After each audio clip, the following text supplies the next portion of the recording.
What is up, everybody? Welcome back to Badum Biz. Anthony here. We got Paulie, and we got a great guest, a fantastic guest. We've talked about this guest before on probably our first episode together, Paul and I. Very excited to have him. We've played with him a bunch. He's a Brooklyn cat, originally a Jersey cat, but now he's a Brooklyn cat. Gerald Edward, and then also artist name Wildlife Moon. Gerald, man, what's going on, dude? Thank you for having me, Anthony. Not too much. Just glad to be on the show. I love this show, and I love what you're doing with it, and I'm excited to be here.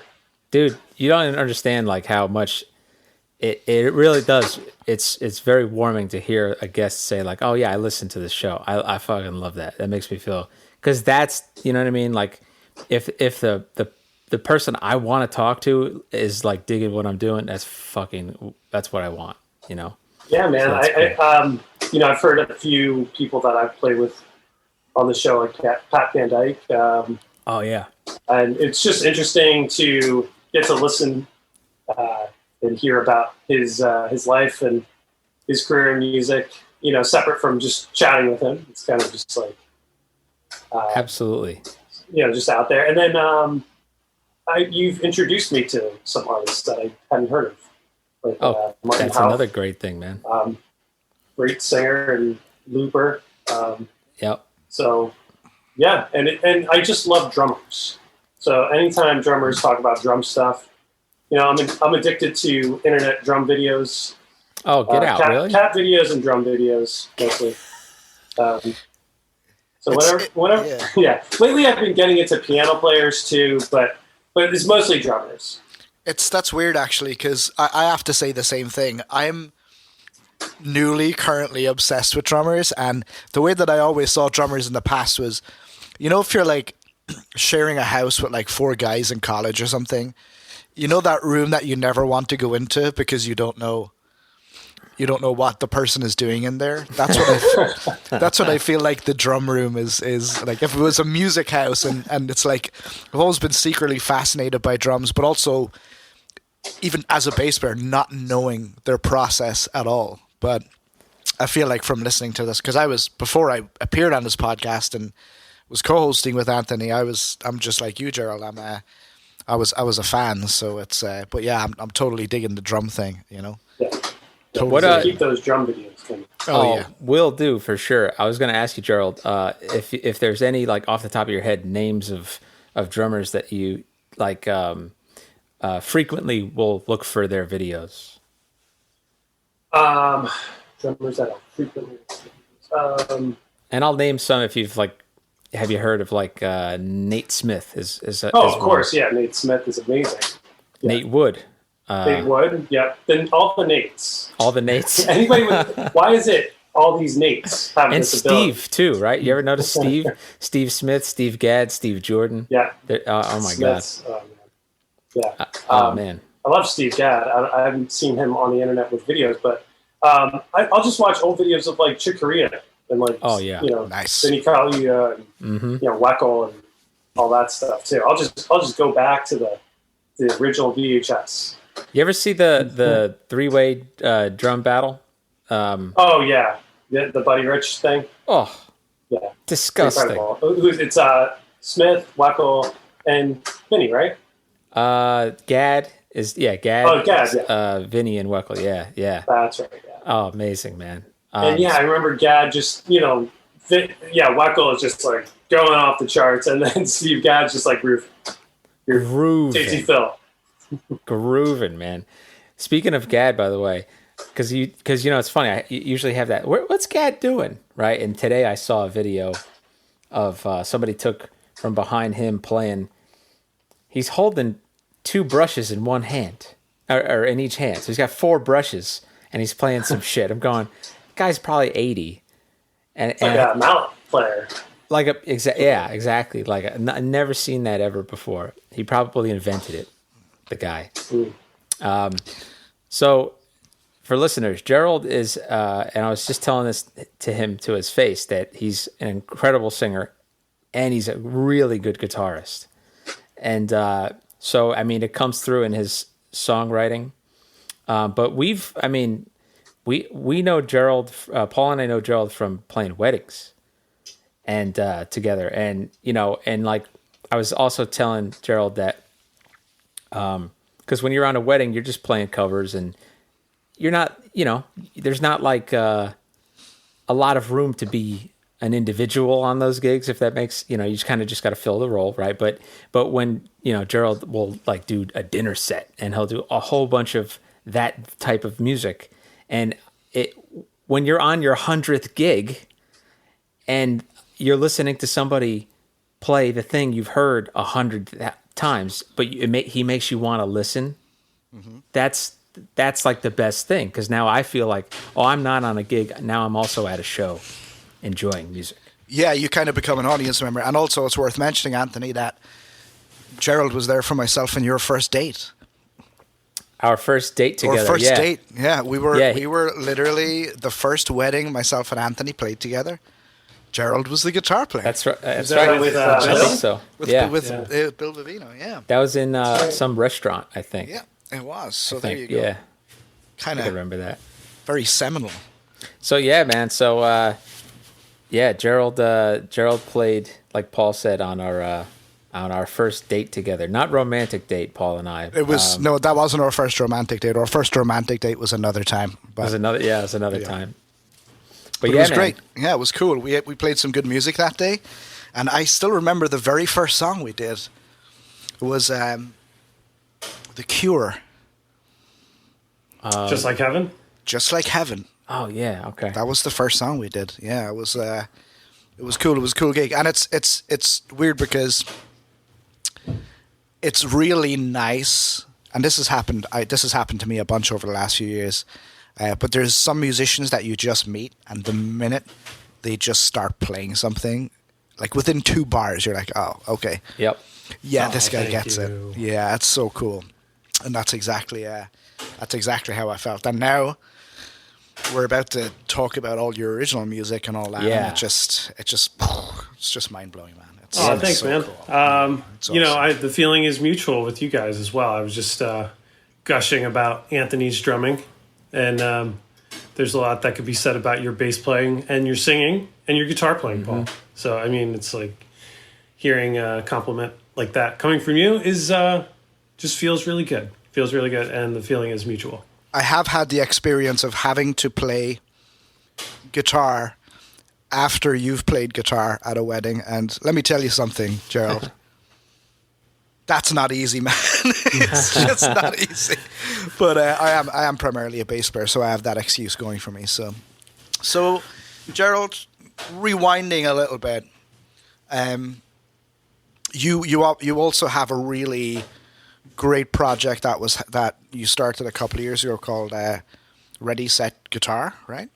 Yep. Yeah. It's a guitar guitar book for young kids. Yeah. I was inspired to write it because I had a few very young students at the time. Okay. One was 4.5, another was 5, another was 6.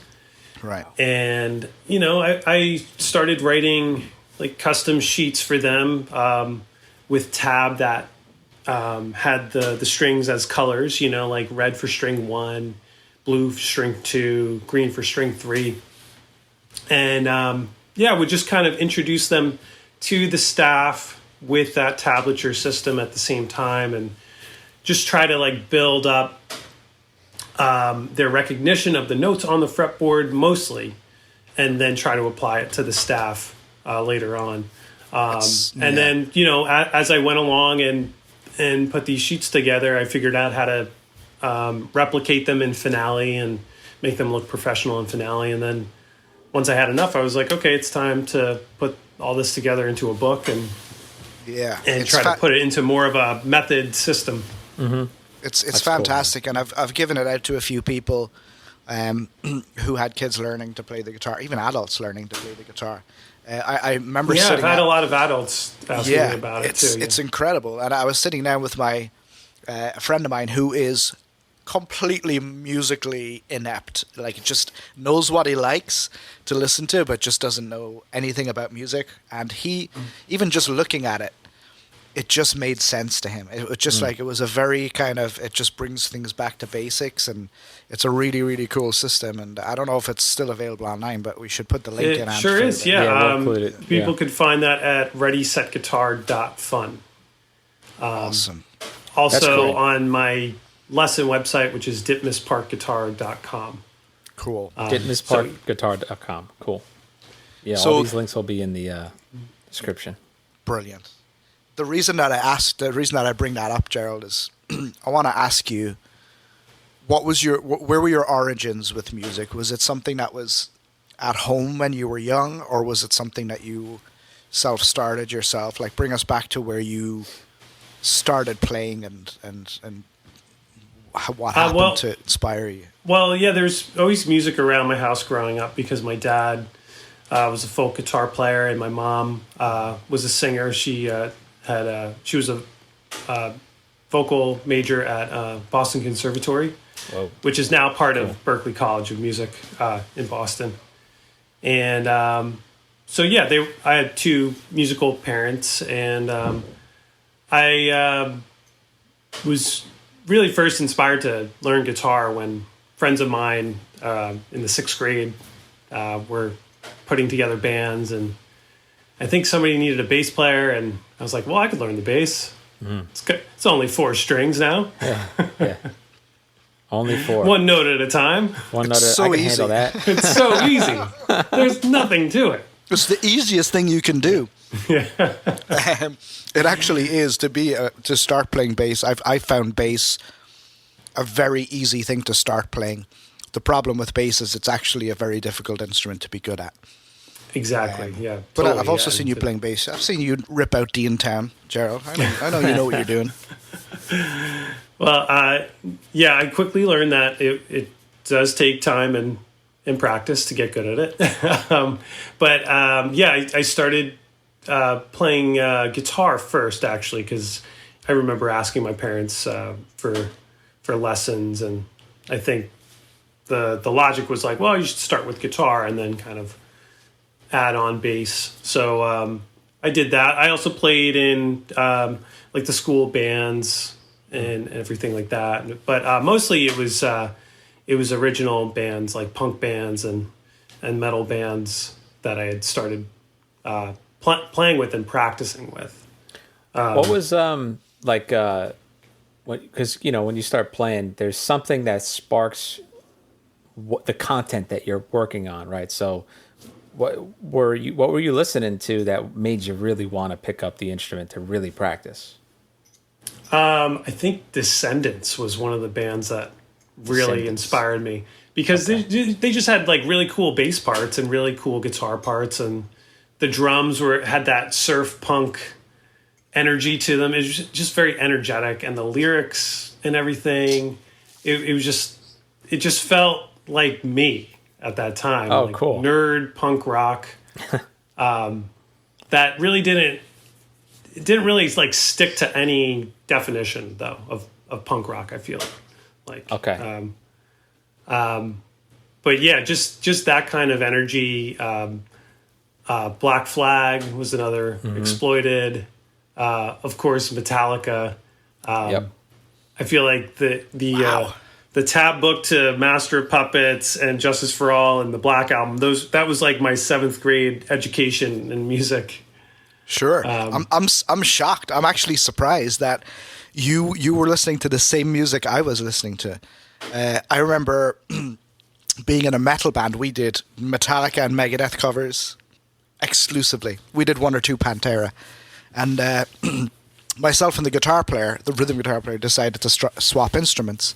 And we were doing a lot of And Justice for All stuff. And that was my first tablature book that I bought. Was And Justice for All. So that's crazy that you were learning the same stuff. And we're about the same age as well. So we were right there, man. Awesome. That's great. Yeah. Dimebag Darrell.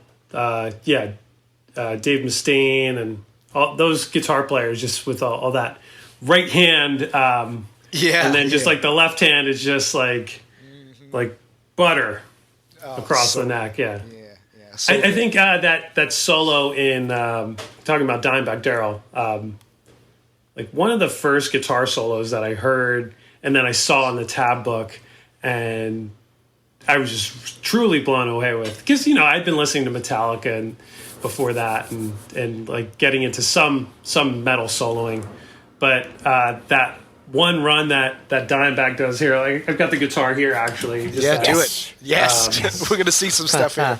That thing.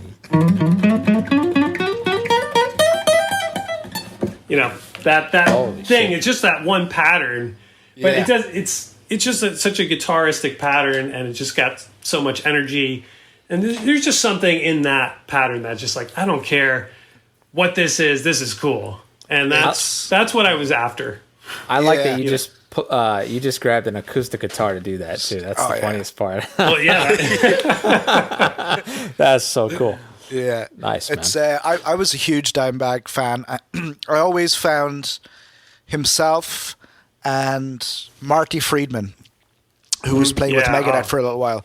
Those guys, you just know for a fact that they sit down and listen to every Brian May solo ever recorded, because it's just new Brian May. It's the accuracy, the musicality, the orchestration. Tone, Oh my god! And it's that middle pickup tone as well. Yeah, because they play a lot of notes, but then they do just play like the blues sometimes. Absolutely, or just that one note and tone, and they just get into it. Yeah. That's cool. I had no idea that those were your guys, Gerald. Have we listened to and then the Marty same Friedman, the solo on I'm drawing a blank on the name. I think it's a second track on Countdown to Extinction, where he plays like this pentatonic lick. And it was the first time I heard a different pentatonic scale, not just it was the one with the sixth. Yeah. So good. He plays some kind of line with that. Symphony of Destruction. Symphony of Destruction, that's the song. Yeah. Wow. Yes, I'm doing metal hands right now. I'm loving it. That's great. Cool, man. That's cool. So did you have like a moment? Because here's what happened to me, and I'm very interested to see if you felt this as well. I had a moment, and my moment was OK Computer, that I got off metal. And then I actually started to learn how to play the bass. Because before that I was like, pick, bass by my knees, root note, 8 1/4. Exactly, yeah. And then I listened to OK Computer and I was like, ooh, somebody's doing something a little different now. Did you have a moment like that where you kind of, like, I think a lot of guitar players and bass players get their start in metal, but then you also have this one record or one band that introduces you to the world beyond metal. Did you have that? Yeah, I think it might have been hearing Wes Montgomery and Joe Pass, jazz after that. But also the Beatles, getting into the Beatles. I mean, of course, the Beatles had just been around in my life, like floating around, but never like really sinking their teeth into me until maybe like my high school years. And then, my college years was a lot of Beatles and Stones, and in addition to like all the jazz I was listening to. But I'd say Pat Metheny, Bright Size Life was another one. Oh, wow. That kind of at a certain point you kind of lose that metal piss and vinegar feeling. Yeah, you kind of want to go a little deeper, right? You start to, I mean, not saying that metal bands didn't have songs. I think Metallica of all the metal bands had great. I mean, you can't write Nothing Else Matters without being a great songwriter. But there's a metal is a really fun, energetic, sexy music to get started out on, because it's quite simple as well in a lot of ways. Power chords and the drum parts are quite simple.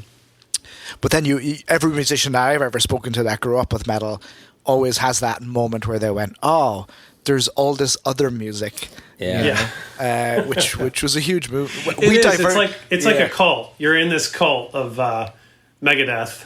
Yeah, and then exactly. somebody else gets you out of it, and it's like, hey, there's a door here that leads to everything else. It was super aggressive as well, because I remember hanging out with my friends, and like if you showed up wearing like a white T-shirt, To a gig? You were told, "Where's your black T-shirt, bro?" That's funny. Yeah, that definitely was a cult.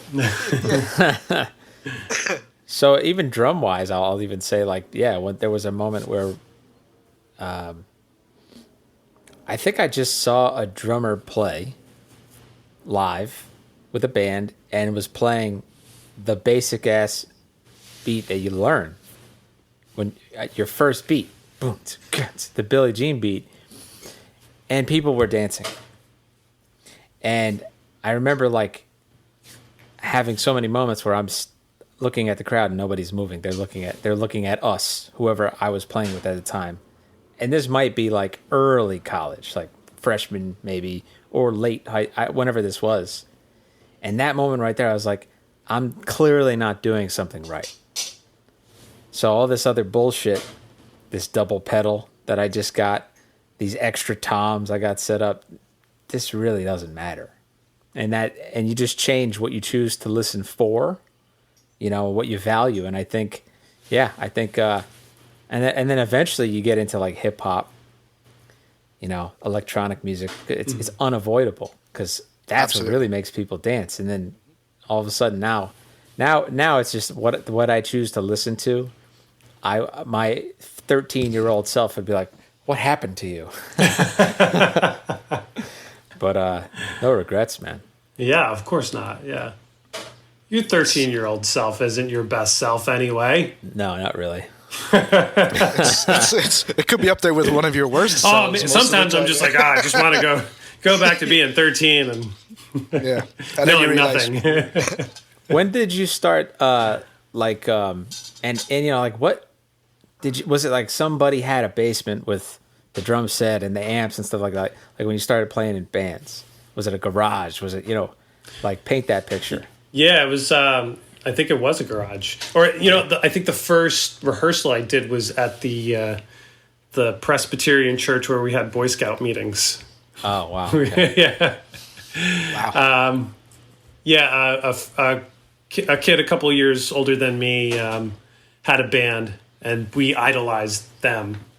And I think they had us. They were kind of like our coaches for putting together our band. Oh, that's cool. Yeah. So, yeah, it's just crazy because I work with programs that teach garage bands and teach young kids in that way, that I kind of just did with friends. Yep. But, yeah, going back and looking at it, yeah, there were some kids that were a little bit older that were like, this is how you rock, and this is how you put together these songs, and like they had a little more experience than us, and they kind of showed us.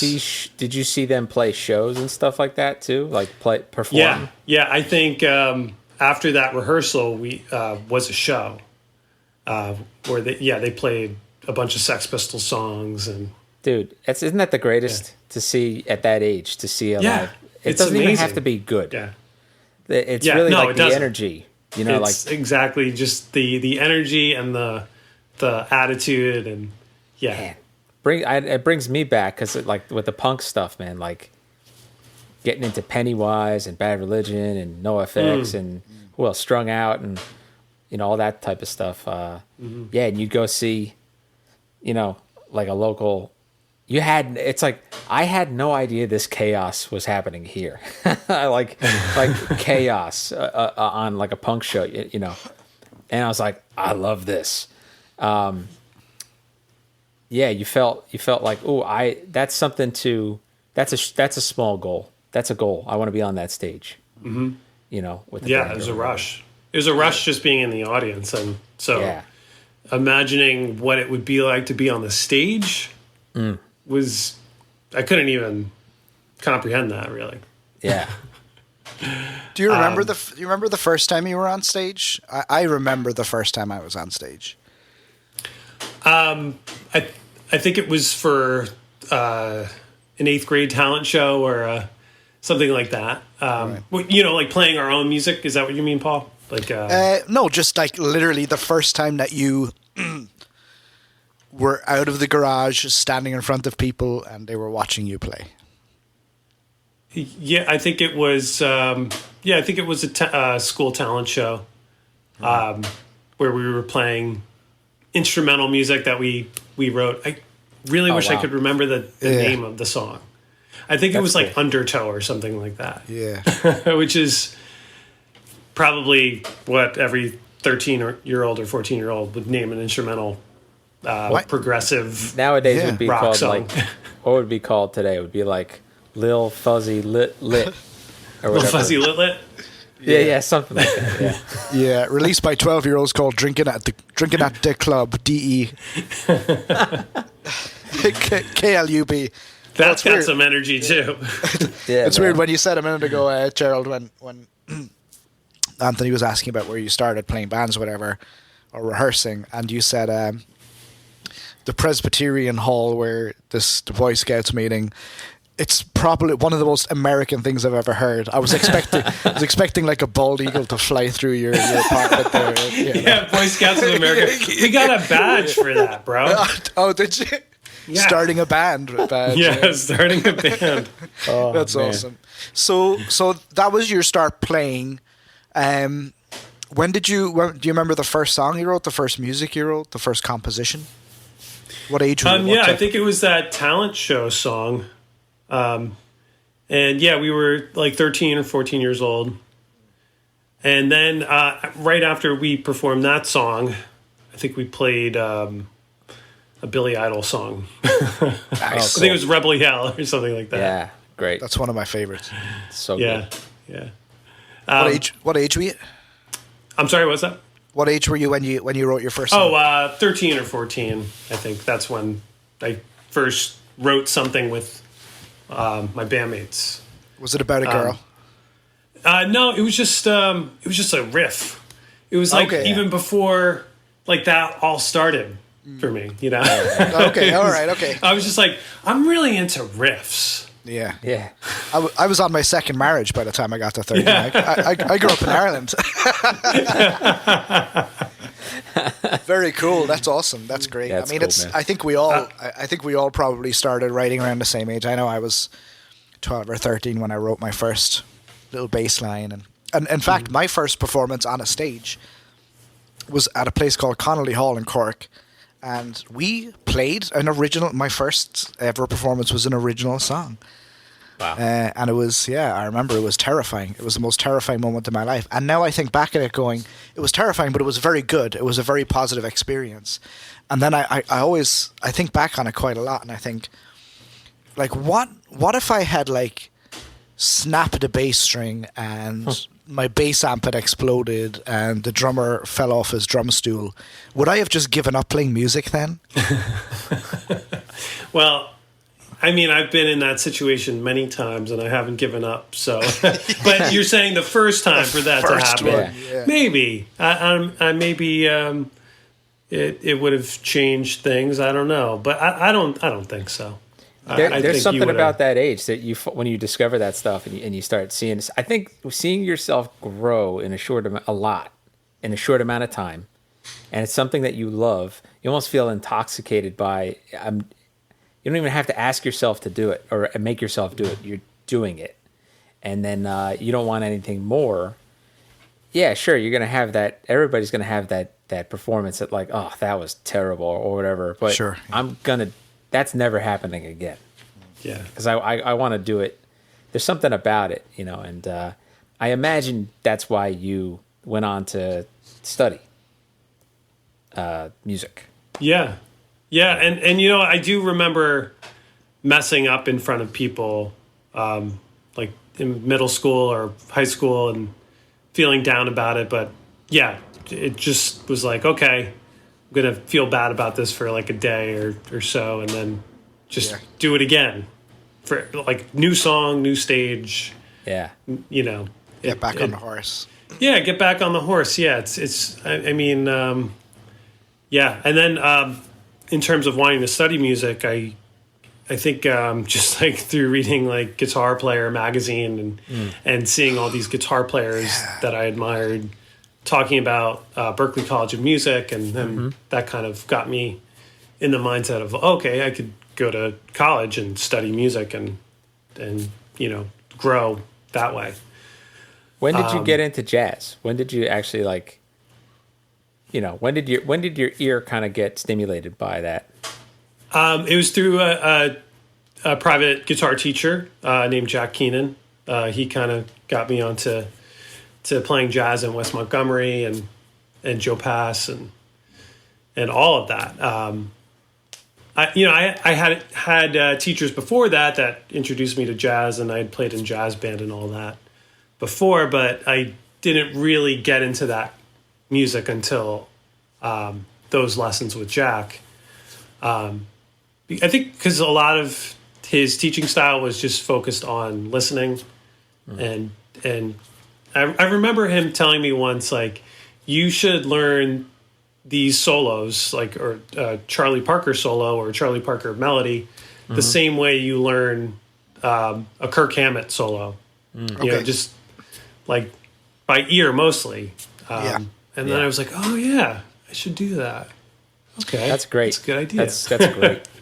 Yeah, it's very true actually, because I remember when I was young in a teenage band, and I was watching or very good, very advanced guitar player for that age work out the guitar solo for Tornado of Souls by Megadeth.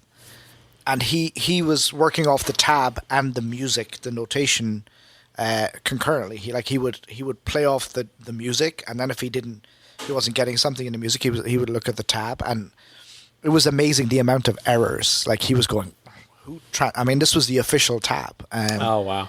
So you're right. I I actually learned to play purely by ear. Like, my father was a bass player, and he said, this is all. He saw me with my tab books. And he was like, this is all well and good, but you're actually not going to learn how to. You can learn the note, but you can't learn how to play it from a book. And I think that's probably the biggest lesson. If there is any young people listening to this podcast, it's number one, get back on the horse. But number two, if you really want to learn to play something that's been, immortalized by somebody else.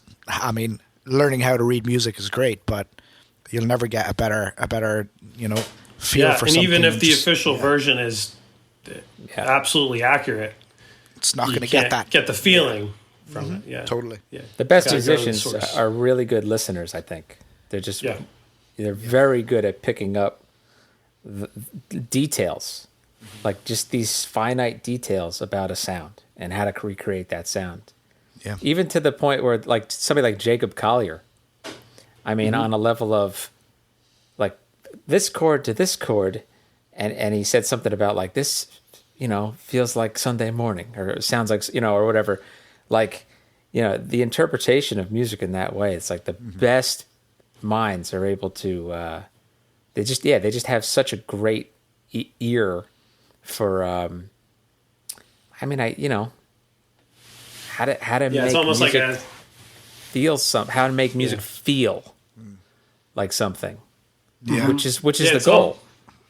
It's almost like a synesthesia type of thing. Where he's like, this sounds like Sunday morning, or this is like a color. Or, that's like a whole other meta level. Of listening. And was there a guitar player that you kind of, or multiple that you modeled, sort of like, I really want that sound. I want, even at like the flow up and down the neck, I want to sound like that, I think it kind of changes, every couple of years. But when I was younger, it was like Dimebag Darrell. And then, and then, Pat Metheny, when I was in college, I guess, and just like everybody else was in music school trying to sound like Pat Metheny. Kurt Rosenwinkel was another. Bill Frisell,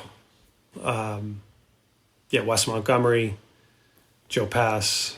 At certain points I kind of tried to, through transcribing them and playing their lines and everything, I try to go for their tone too, as much as possible. Like, even if I wasn't playing the same kind of guitar that they were, I was just trying to like get the feel under my fingers. Yeah.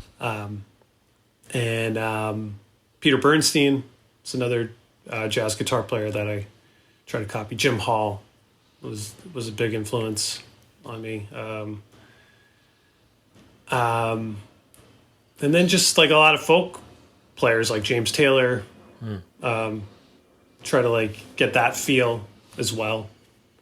I was wondering when you were going to mention folk first, because it's important to, like, if I'm working on a folk song, or I actually have a songwriting partner and she's kind of a folk player, folk writer, it's always important to remember that there's folk, diddly-i-did-I-did-I, and then there's folk. And it's the one thing that I will say about your music, and it's interesting you mentioned James Taylor, is you can hear the influence of James Taylor in your music. And it's because that's what surprised me about when you were mentioning the metal stuff first. It's crazy, the progression, and I can kind of see it in myself as well. You start out, your origins are somewhere, and then you go through this kind of metamorphosis, and then you end up on something. And I'm really glad you mentioned the folk thing, because you write some great folk music, and you can hear that influence there. So I'm glad we got to where you kind of got onto the folk thing and it turned you on. Yeah, it's kind of weird how excited I get about talking about metal. It's weird. All right? I do is write folk songs and indie folk and folk rock and. Yeah, people. I remember I was at my job one time, and I was going right to a gig from work, and it was a super hot day, and I had my bass in the car, and I took it into the office, and I didn't want to like getting all warped up and stuff. So, but my boss was like a metal guy, but he knew I played in a wedding band, and he knew I did like corporate stuff, and he knew I liked listening to Crowded House and Peter Gabriel and stuff. And he was like, "Oh, you mind if I take your bass out?" I was like, "Yeah, go have a go at it." He was a really good guitar player, so he started playing like Pantera songs, and he started playing like Cowboys from Hell. And I was like, "Oh, you're playing that bit wrong." And he was like, Cowboys from Hell? I'm like, "Yeah, show me. You got to play it like this." He was like, "Wow, how do you know?" Like, it's great. So it's cool. Yeah, I mean, James Taylor also followed Dimebag really closely, and that's kind of like that's why he wrote Sweet Baby James. I'm kidding. Yeah. Yeah, he probably met him at a gas station one time. Right? Yes. So your songs, your original music, I mean, with myself and Anthony, I've had plenty of wonderful experiences with you playing in cover situations, and it's no surprise that you have some great songs, that you're a great songwriter, and that they're very thoughtful songs and very accessible, And I think that's a word that a lot of people think, accessible could mean like, it's, I mean it in a complete 100% complimentary way. Thank you. I remember the first time I heard the first song that I heard was you did a album in 2012 called Side A, Side B, right? That's right. Yep. Okay, and there's a song on it called My Old Friends. And I had just left a wedding we were talking after the wedding, and you were saying that you had your own stuff, and I asked you, was it on Spotify? And I had about an hour and a half drive home, and I listened to the album 2.5 times, like from start to finish 2.5 times, and I always remember that My Old Friends song. So I really want to ask you about why you recorded that stuff and how you recorded it, what inspired you to start writing it, but specifically that song, because it actually, I don't know if you guys are on Spotify. Spotify does an end of year list of your songs, and My Old Friends was on my end of 2020 songs that I listen to most often. So I really want to know about that song. I want to know where it, because it's a very makes me feel that was good. One of those songs where I wasn't really trying to write a song, and I was just fooling around. And right. I think I was in drop D with a capo on the first fret, and kind of just like playing around with some chords. And hold on, let me pull out the guitar here. Where's the capo? Oh, there it is. Yeah. I love when guys start playing. Well, I mean, I feel like the chord like helped push the songwriting along. So I think it was like this. This is what I found, and Beautiful. and then I just moved it down to the minor chord that's like relative to that major chord, and then I found like the rhythm in it that.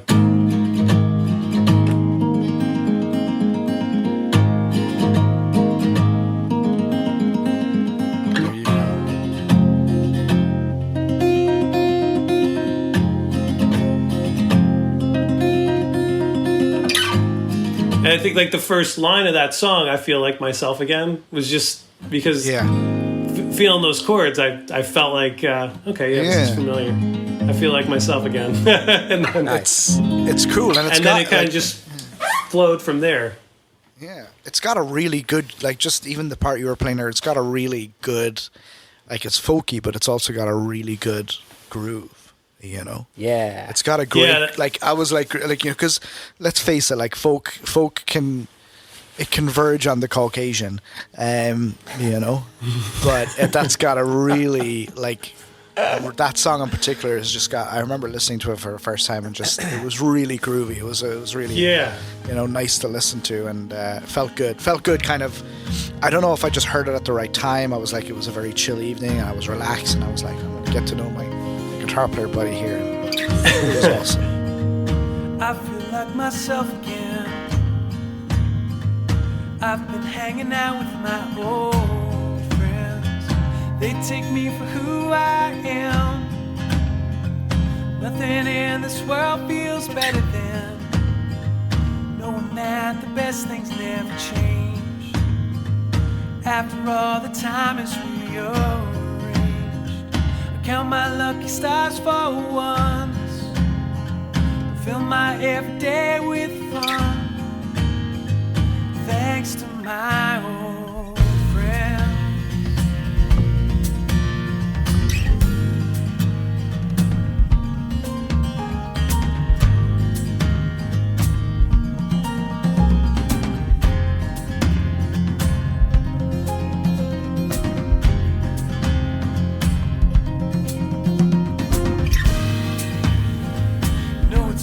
Short while since we met. Though it feels like 30 years ago. I think I found that chord at the right time too, and then that's the magic of like writing a song is you can't force a song. You know, it's gotta. That's right. Feel like it's gotta present itself to you, and or just like the timing has to work out right. Yeah. And I'm glad that the timing worked out on that, and. Do you do most of your recordings at home, Gerald? Like, are you, like, I don't know, like, I feel like the stuff you did in 2012 and the stuff you're doing now, it sounds very, very well produced and very well made. But do you do it all in a studio? I mean, I know that the Wildlife Moon, the newer stuff, which we'll talk about in a little while, was done in the last couple of years, and obviously a whole heap of that was under lockdown. Like, what percentage of stuff do you do in a studio, and then what do you do at home yourself? So the Wildlife Moon stuff is mostly just done at my home studio using this mic. It's a Rode K2, and I've got a like Focusrite ISA1 interface and an Apollo Twin. So I'm mostly just recording using this mic. Even when I'm amping an electric guitar amp, I'll just use this mic. Right. And then synthesizer stuff I'll do on my keyboards here, and so most of my stuff I'll send to a mix engineer. I send to Pat Noon. Yeah. And then he's a great mix engineer. He did side A, side B with me in 2012 too. He tracked it. I went to his place for the tracking of that. But I went to record drums with him and my friend Mike Riley, who played on the first couple of Wildlife Moon songs. And I wanted to book a bunch of hours just to redo the vocals and the guitars and everything. And Pat listened to it. He was like, "Why don't you just send me this stuff and I'll run it through Analog Gear and beef it up?" And I was like, "Okay, great. That sounds great." So since then, I've kind of gotten more confident at recording on my own and just getting good sounds here and kind of just having like sort of like a carefree attitude about how stuff is recorded. Right. And, just trying to get good takes. Of course, like mic placement and all that is important to an extent. And then it's just like the soul that you're putting into the recording. That's the most important part. Yeah. Some of the Wildlife Moon acoustic guitars and vocals were done at a studio in Brooklyn with Rosanne Rosman, who's a great producer, engineer. And then after that session, I layered a bunch of different synths and bass tracks and different guitar tracks and kind of like noise elements and things like that. The Wildlife Moon stuff has got, when I was listening to it, I was pleasantly surprised that it's quite synthy in some parts, which is a little different to side A, side B for me. But it's very like that marriage between the a lot of finger picking guitar and the synth. It's very atmospheric and very cool. We are mirrors of each other, sister, brother, we will bond.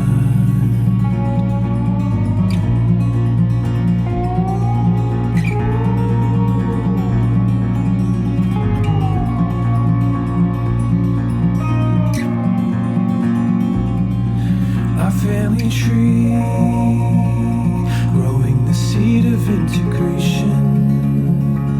Our roots will break the brick and mortar of the status quo.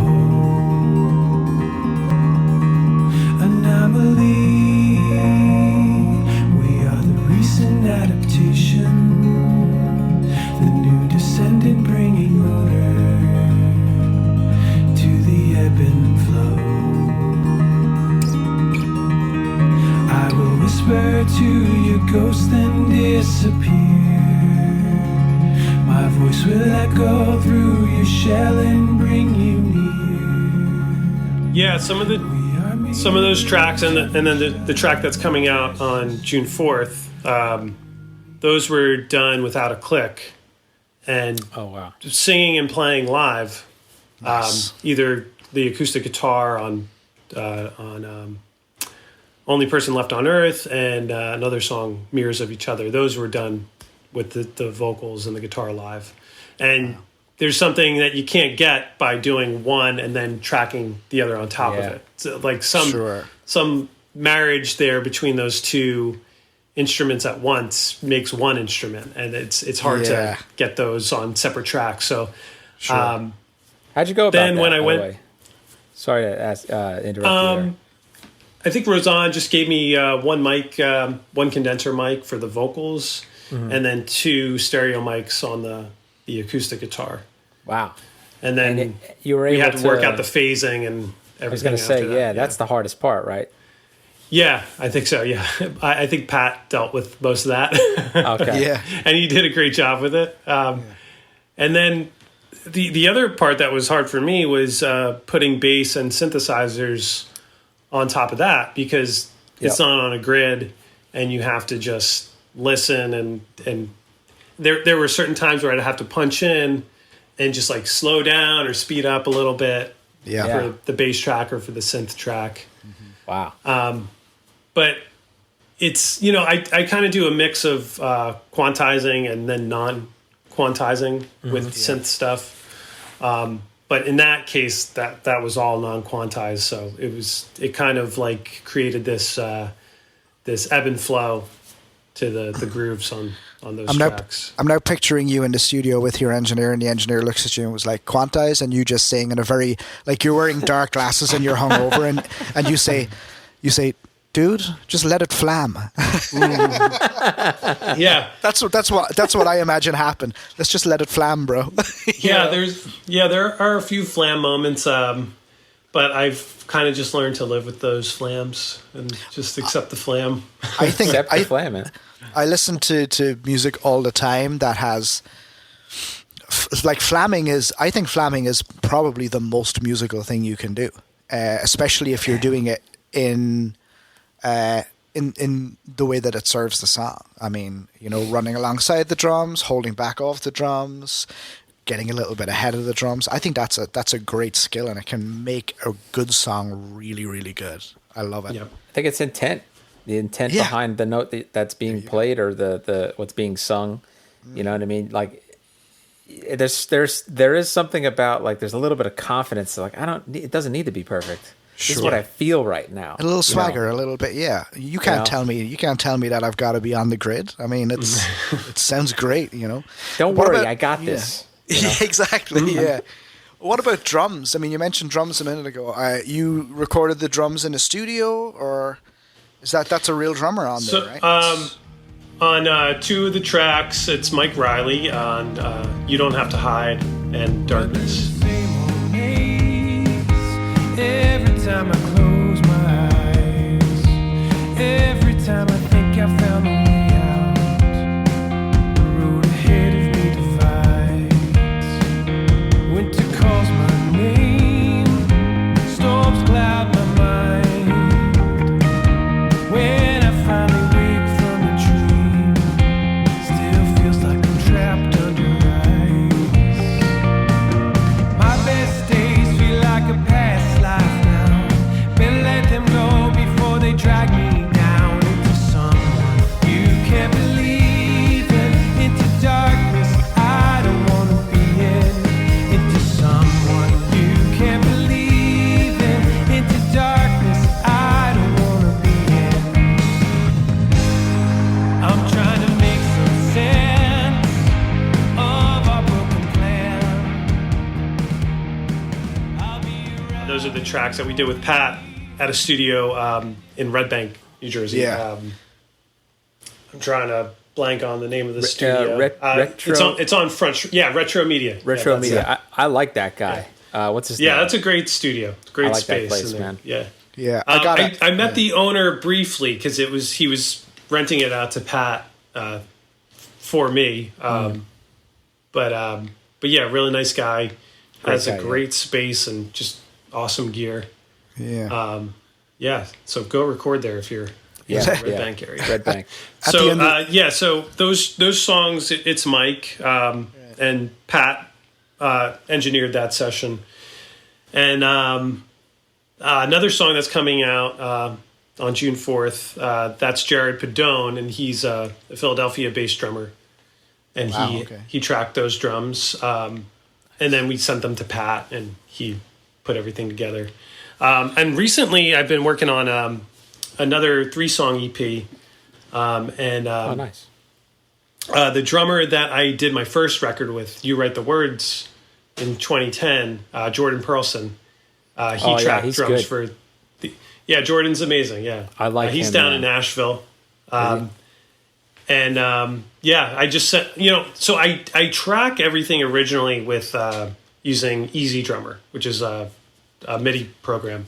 Yep. It's a real drummer playing grooves and everything, so it's got like a good feel to it. And so like I'll track usually like a scratch, guitar, and vocal just to get the song down, and then I'll kind of compose a drum part using Easy Drummer. So I send the drummers, these demos with the Easy Drummer on it. And I kind of just say, here's what I like in the demo. Can you copy this part? And then the rest just do Jordan Perlson.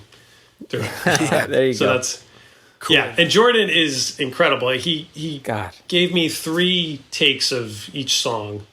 And it's like, it goes from like the first one being perfect. That's what I use. 2 is like, he just took steroids and like plays more stuff. And then 3, he's just like the Incredible Hulk and just like smashing every drum and just killing it. Yeah, man. I'm just like, okay, I got take 1. This is awesome. I mean, you hear about, I've been listening to this artist, and I think it was Eric Gross. what's her name? That Jordan plays with her. Oh man, this is the worst time to forget a name.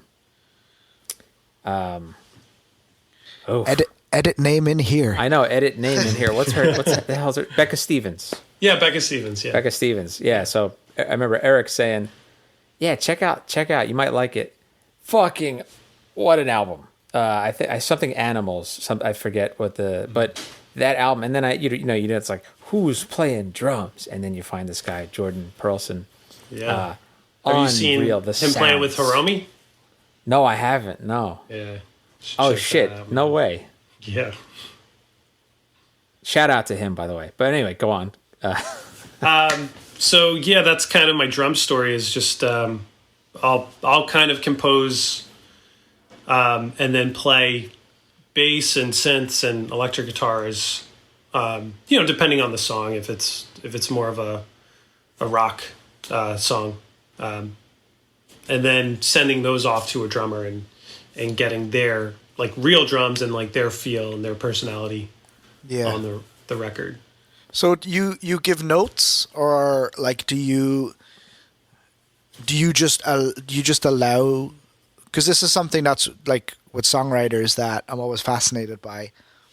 Because usually what my thought would be, I ask this drummer to do it because I like this drummer's style, and I imagine that what he'll do will be very, very good. Now, do you give session musicians notes on what to play, or do you just give them like free rein to do whatever they want and see what they come back with? Usually, yeah. So like I feel like programming the drum tracks, that's all the information I need to give them outside of being like, okay, I like this break here specifically, and I think this builds the track at this moment. Do that, or maybe like put your own stamp on that too, but do that part, and then I'll only give notes if I get a take back and I feel like something's missing. But I don't try to give any more written notes outside of just the feel of the demo track. Sure, if that makes sense. I feel like that speaks for itself. Mm-hmm. Yeah, that's cool. I'm sure Anthony will agree that that's a pretty nice way to work, with a singer, because you even when you're being asked to record something, you always want to be asked not because you were the guy available, but because you want to hear that person's personality on your song. That's what you're paying for, right? I mean, that's ultimately what it is. Yeah, otherwise I would just use Easy Drummer. Exactly. Yeah. Totally. That's cool. And as somebody who's who has to like, this is what I want for my song. Cool. I mean, like somebody like yourself, you clearly know what you want, and you know how to. This is the biggest thing is communicating, being able to communicate what you want.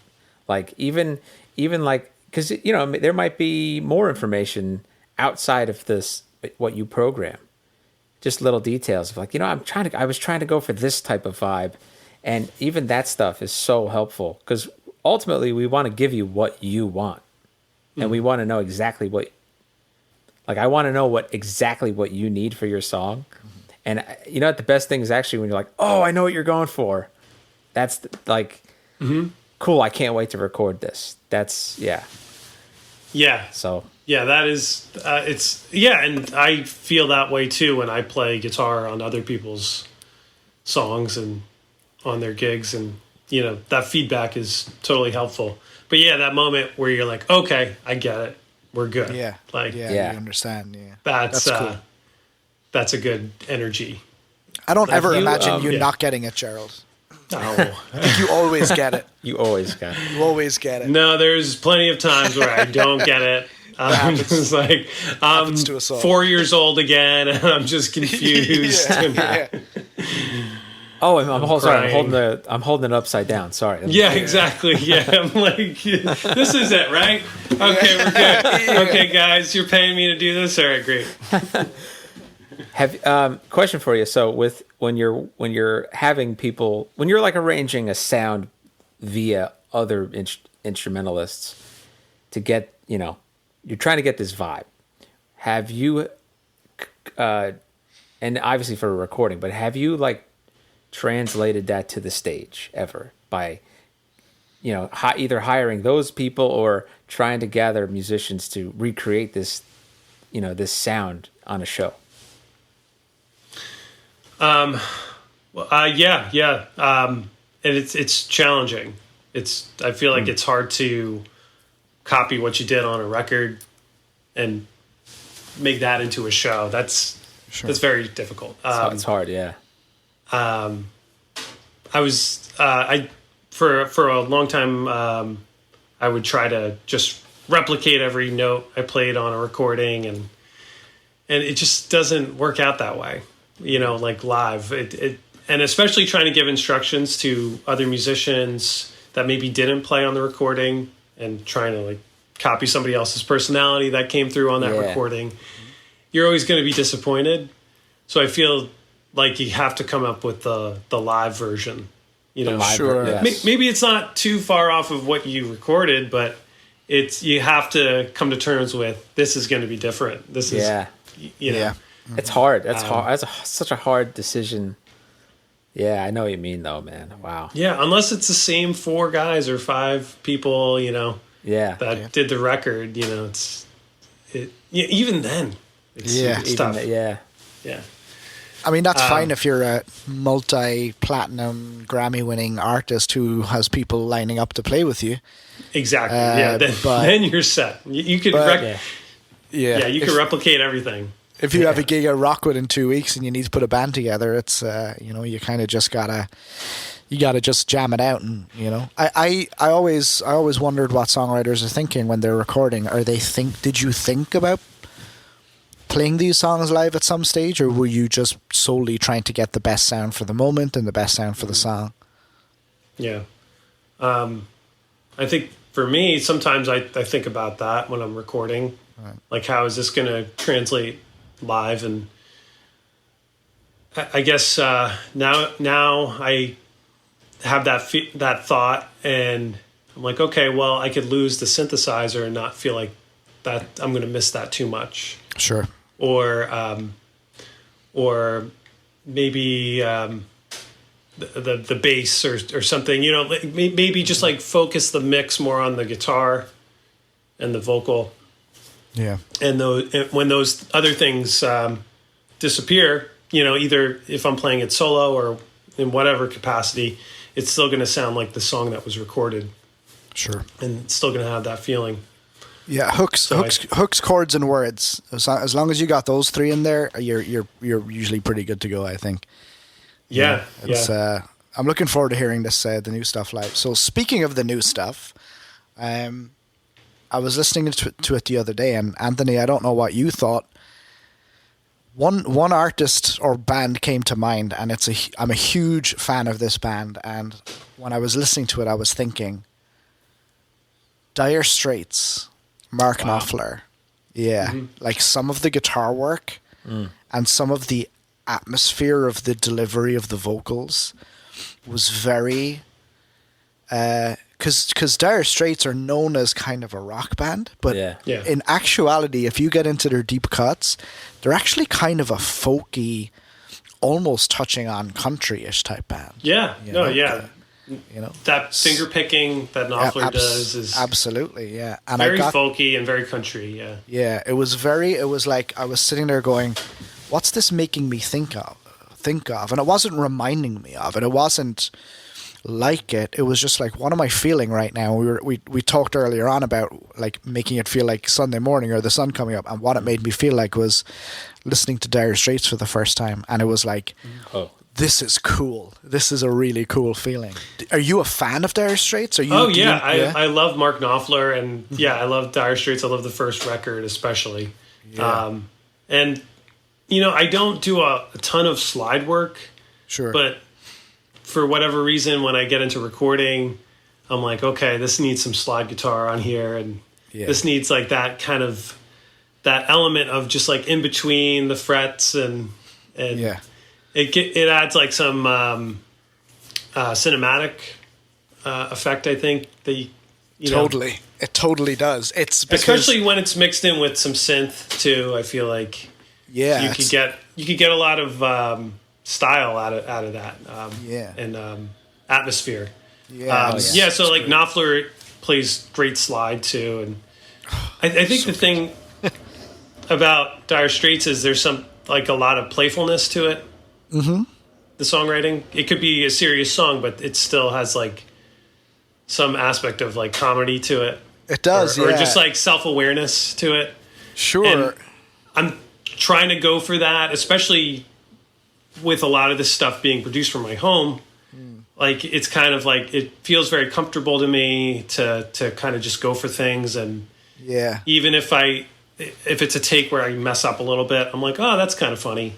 Yes, yes. Yeah, I should keep that. You should keep it. Yeah, it gives you ideas. What it did for me was it created it's like this new music is very atmospheric, and I don't know, like I'll ask Anthony what he felt, but it was very atmospheric and it was very gratifying, and it's very cool. It's very cool stuff. When you can bring the because everything's interpretation, right? So when I hear more folk-oriented music, the setting is always I'm the most organic thing in life. You know what I mean? Like just nature. So when you can bring me nature, but also show me the stars and the Milky Way, you know what I mean? Like totally, and it's hard to do, man. It's really to blend the synth stuff. We've all heard versions of that, and sometimes it's too much synth, and it takes away from that folky. Because I want to stay on Earth, right? You want to stay on the Earth and not be in a fucking wormhole of synth sounds. So you were able to blend those two things perfectly. It was actually, it's like you ever see that? You ever fucking see that movie Contact with Jodie Foster? Yeah. Yeah, I hadn't seen it until this summer, actually.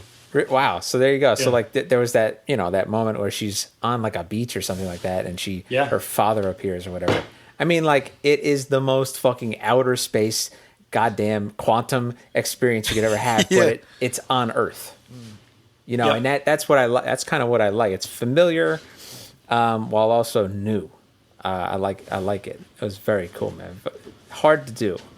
Thank you. Well, I'll be thinking about Contact the next time I do some guitars and synth. Yeah. Actually, I'll just have that scene on in the background. Just have it, see what I can get from it. Yeah. It's funny that you mentioned Contact, actually, because something I figured out from watching Contact, which was funny. There's an actor in it called William Fichtner, and William Fichtner is one of the greatest character actors ever. If you're unfamiliar with him, he is the guy that plays the bank manager at the start of The Dark Knight. Hey, yes. you know who you're messing with? That guy with the shotgun. Yeah. And he plays a blind guy in Contact. So he's like a scientist, but his skill is he's blind, but he's got great ears. But one of the things that I realized from watching William Fichtner movies after watching Contact was he acts like a blind guy in every movie. That's his thing. If you ever watch a William Fichtner movie and he's in it, he looks like, the way that if you like actors act blind, they like, their eye lines are all off. Yeah. If you watch Contact and then watch a bunch of other William Fichtner movies, that's his thing. He's like, I always act like a blind guy. In my mind, I'm always set up like I'm blind and I'm playing this character blind. It's crazy. If you go back and watch William Fichtner, any movie he's in, you'll go, wow, he's playing it like a blind guy. It's crazy. It's just a weird sideline that I just thought of. We do this from time to time, Gerald. We'll go off. Oh, yeah, we'll go That's okay. off. We could just make this whole podcast about Contact. Now, Contact, to get into it. Let's explain the science. Is that Zemeckis? Is that Robert Zemeckis? If it's not Zemeckis, it's got Zemeckis written all over it. I think it was Robert Zemeckis, but I'm going to Google that name. We went on. My girlfriend and I, we went on a tear of Zemeckis movies. One of which was What Lies Beneath. Okay, I think that's Zemeckis too, with Michelle Pfeiffer, Harrison Ford. Correct. Great movie. We could do a podcast about that movie my God. too. I would love to get into that one and my theories on that movie. If it is Zemeckis, if it isn't, I'd be surprised, because I feel like there's a lot of threads between that one and Contact. Yeah, it in is terms him, of in terms of what's happening in your mind and what's happening in reality. Yeah.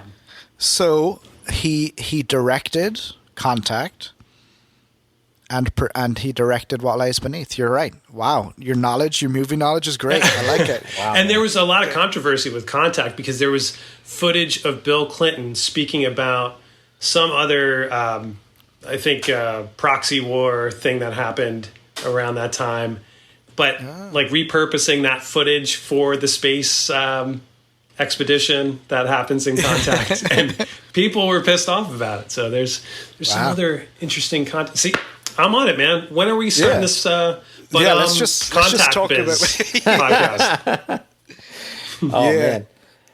I wanted to ask you, by the way, because we did prior to recording, just with Wildlife Moon, your original idea for that was a band, as you said, and obviously the pandemic changed that plan a little bit, and so I just wanted to just go into that. You're just, even as a gigging musician and a music teacher, like, what was your experience with this pandemic?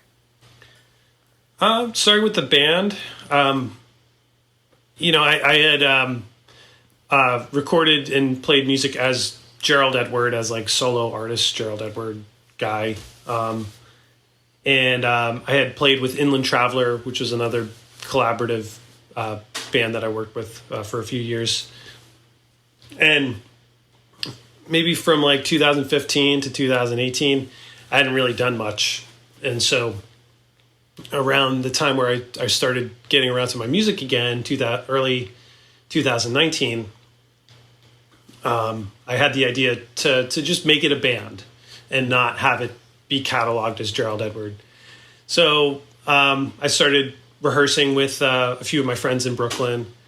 And then the pandemic hit, and I was ready to release this music, and I almost didn't. I was like, let me just wait it out, however long it takes for things to get better. And it didn't look like things were going to get better anytime soon. So I just decided to present it more of like a moniker of Gerald Edward, and or like the idea to release music slowly as singles, but I couldn't really do that as Gerald Edward anyway, because I feel like having a name to it like Wildlife Moon kind of makes it like a collection. So it didn't work out as being a band originally, but it kind of did work out as like, okay, this music is going to be presented as like a new chapter of my songwriting.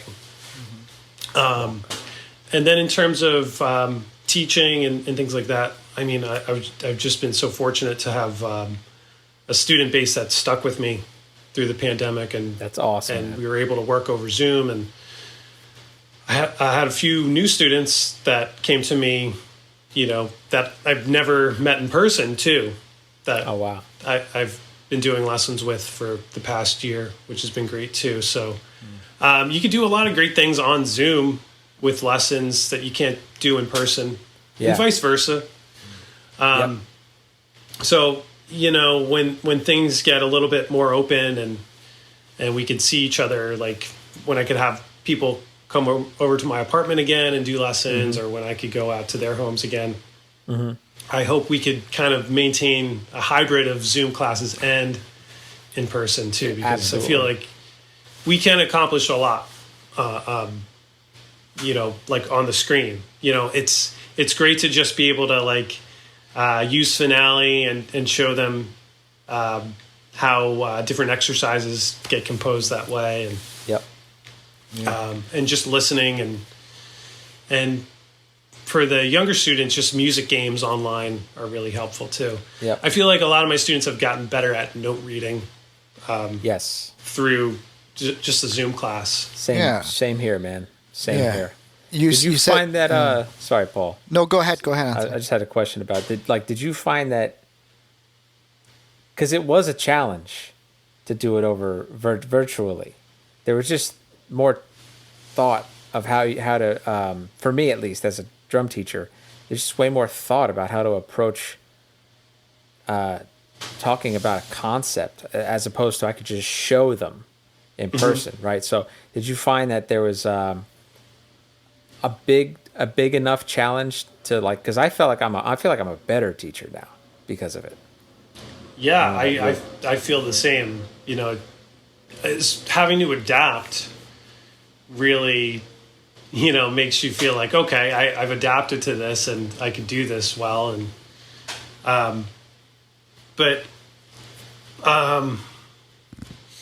yeah, I feel like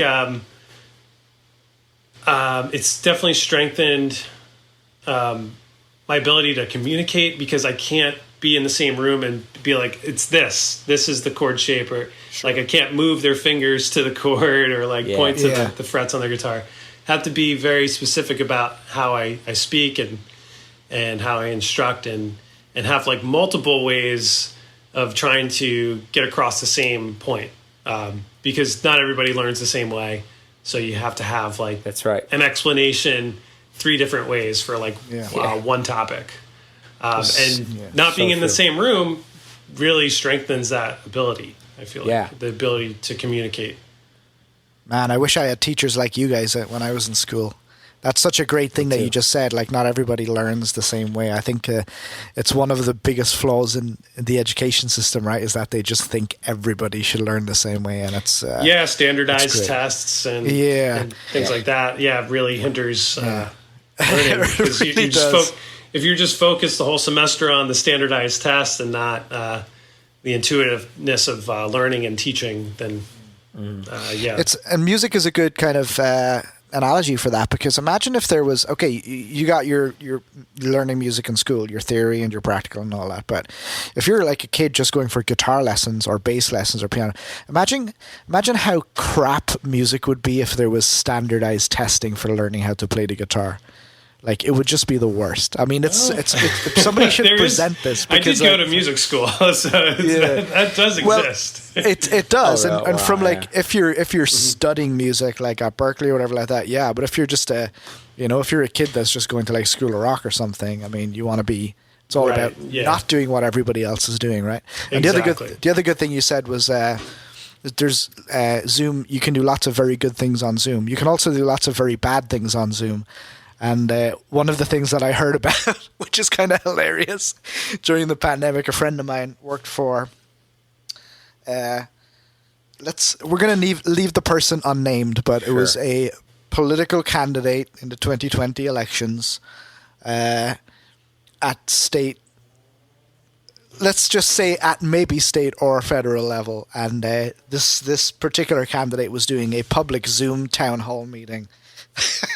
And somebody decided it would be a good idea to log into the Zoom meeting, and for some reason, whatever way the meeting was set up, it wasn't set up the correct way, and this person started streaming pornography into the the town hall meeting, like by doing a screen share or something.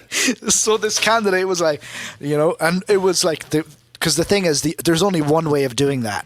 It's right halfway through the meeting. You can't like log on at the start. You got to like do it. It was just at the right moment. And I heard about this secondhand from somebody who was working on the campaign. And it was just apparently the funniest and most horrifying thing. But Zoom. I mean, if you're going to blow up somebody's meeting. Yeah. That's how even if it's in person, you have to pretend like you're supporting them, and then that's when you unleash. So Zoom, be careful. Zoom is a very powerful tool for good or ill. So, and what about there's something that I really need to talk to you about the new stuff is the artwork. Who did the artwork for the Wildlife Moon stuff? Because it is really, really good. That is Derek Eads, and he also did the art for Ready Set Guitar. Oh, cool. So he's some just diversity there, right? A very versatile artist. So for these 5 singles that I've released so far, the idea was collage art, and to just make different landscapes and kind of surreal imagery. Wow. out of this collage work. Yeah, it's incredible. It's just, it's very, it's like a little bit throwback. It's like the one for Only Person Left on Earth is my favorite, because one of my favorite movies of all time is Capricorn 1, and it reminds me of that movie for some reason. I don't know why, but the artwork, I mean, and there's Contact again. Yeah, exactly. Yeah, bring it up. But it's really incredible, and if you get an opportunity to go on and look at I actually listened to the songs for the first time on my computer while looking at the artwork, and it's a lot of the time, and myself and Anthony had a conversation about artwork yesterday, and a lot of the time it's like supplementary, but dude, the artwork in this and these singles, it actually enhances the music. It's crazy. Yeah, it's so good. And it's so important to have good visuals with the music. I feel like did the artist listen to your material, and then this was the? Yeah, I send him the tracks, and I'm working on the new EP too. I just sent him 3 songs, and we're going to go into another direction for that. I think we're going to put the collage. We're going to kind of like put the final song on June 4th out and say goodbye to the collage work, and kind of like open up a new chapter after that. Mm-hmm. As is good, yeah. And I sent him the songs for that. So he listens to the songs and kind of just does his thing, which is so cool. It makes me so happy. It's like that's gotta because be the you best listen compliment. to it and you listen to it and you look at the artwork, and the artwork and the music, I feel like speak to each other, just like in the same way, like. I hire a drummer or I hire, another singer to work on the tracks with me on, Very like cool. My relationship with Derek is a similar thing. And it's like the greatest thing on earth. Yeah, it's very cool. And the artwork for Love Will Return, you're going to need to find this out for me. I don't know if you got details from him, but there is what looks like a ruined kind of Gothic church or chapel, and there's like a Gothic kind of stained glass window. Obviously, it's empty, and there's this figure sitting next to it, and it adds to the song so much. But you need to find out where he took that ruined castle from, because I think it might be somewhere in Ireland. I am guessing it might have been. It was very Celtic looking. I want answers. I'll look into it. I'll see if you own that property. I do. If we owe you any rights. Yeah. If it's the Rock of Cashel in Ireland, I may need to have a word with him, because that was a castle from the O'Keefes, which were the High Kings of Munster at one stage. Oh. Yeah, we were ousted by the English, of course, but I love your cheese. Right, it's Munster cheese, yeah. But it's in all seriousness, it's great music and really good artwork, and it's just going hand in hand, and it's beautiful. Yeah, it's beautifully done. Mentioned to Derek these 5 pieces that he's done for the 5 songs. I'm starting to do some kind of like how like people have like these theories about Disney movies and like how they're all tied together and. No, I haven't heard that, actually. What's that? Oh, about? Disney theory is great. You got to dive into that. Yeah. That's like cool. every Pixar movie is related to each other somehow. Like they're in the same universe or something? They're in the same universe, yeah, like the Marvel Cinematic Universe, that kind of thing. That's cool. But I've kind of done that with the artwork, too, where there's like a Greek statue appearing in one song, and then there's like another Greek statue in another, and like how or this cave setting would appear into the forest, and I've kind of drawn those conclusions myself. Here's a wild question for you, and because we were talking about movies before, and like obviously I imagine, of course, it would be great to like, okay, Wildlife Moon's music in a film, like in a scene in a film. Obviously, you would be like, yeah, great. But what about like, do you ever have any ideas of the visualization that somebody like this artist presents from listening to your music, and then what you see when you are writing and making these songs. Like, do you have visualization ideas of what would that look like on screen? Do you have ideas like that? Sometimes, yeah. I did a collage video for Only Person Left on Earth with another collage artist that just works in video, and that's right, I saw that. Gave her some direction on that, and or just like the story of the lyrics, and I said, just do your thing based off this.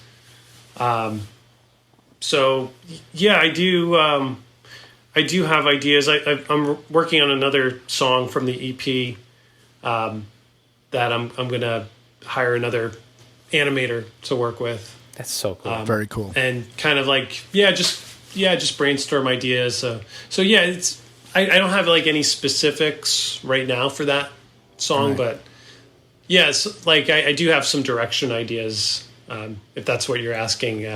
Yeah, like in mind with the music. Yeah.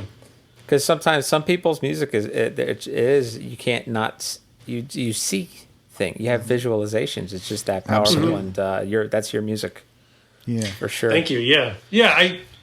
I've always been interested in writing stories and never finishing them, but that's the usually, key, right? yeah, usually something with some comedy to it. Okay. Somebody told me that the Only Person Left on Earth video reminded them of Monty Python. And it is that kind of stop frame, Sure. Or like stop motion collage animation. And I didn't even think of that while we were making it. And I was like, oh yeah, of course, this is Monty Python. This is like an homage to Monty Python. Have you written for video? Have you written for like film, or have you added instrumental music to video before? Because it seems like that would be something that you would be really well suited to. No, I've just written some stock music before and have had experience with that, and kind of just like trying to capture some kind of like upbeat feeling or just some kind of mood. But I've never written to somebody else's video. Yeah. But yeah, when I write music, I do have visual things in mind, and I try to hit on that because I feel like that's the stuff that connects. That's when you know That's when you know you've made it. When your music is the backing to some couple's engagement video. There you go. That's right. You made it on YouTube. That's Gerald Edward. But beautiful. No, real good. So tell us more about the new EP. What's going on with that? Yes. So it's a lot more rockin'. Okay. It's sort of similar to You Don't Have to Hide in Darkness. Mm-hmm. And Jordan Perlson contributed some drums to two of the tracks on that. And my old bandmate in Inland Traveler, Lucas Madrazo, he's singing backup vocals on that as well. And yeah, there's another track where it's just me playing guitar and singing into this mic, just tracked at the same time, and more atmospheric, like old record sounding, warbly, and I kind of just wanted to put out two band songs originally. Then I was like, maybe I'll just throw another one on there for fun, and that's kind of just like spontaneous. A lot of the music I spend a lot of time on the operating table with, and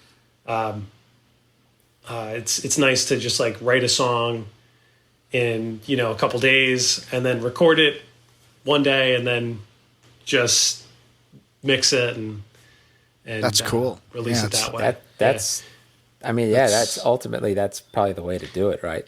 Yeah.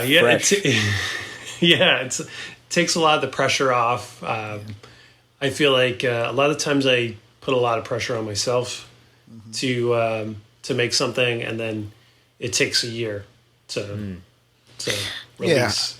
My stuff usually gets started and then put on a shelf in the garage, and then 10 years later, it's dusted down by somebody, the new person who bought the house. Yeah. You know? Hey, what's this? What's this weird music that this guy wrote with just bass on it? But you can actually tell that you put the correct amount of pressure on yourself, and I can hear it in your music, because there's too much pressure when you're just like you're kind of painting outside the canvas, and because that's the big artist thing. When do you stop? When do you stop putting tracks on? When do you stop recording guitar parts? When do you stop putting backing vocals on?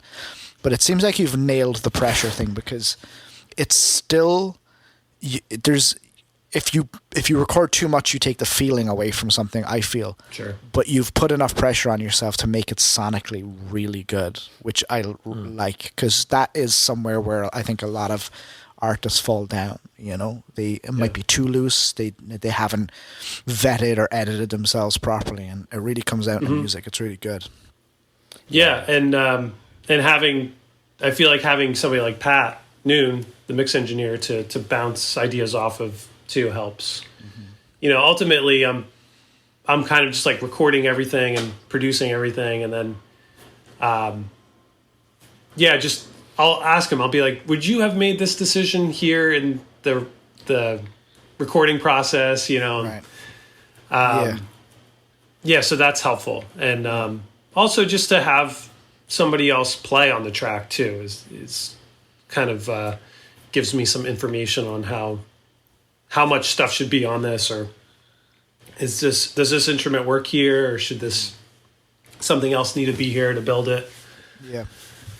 I like the musicality of the drums on it as well.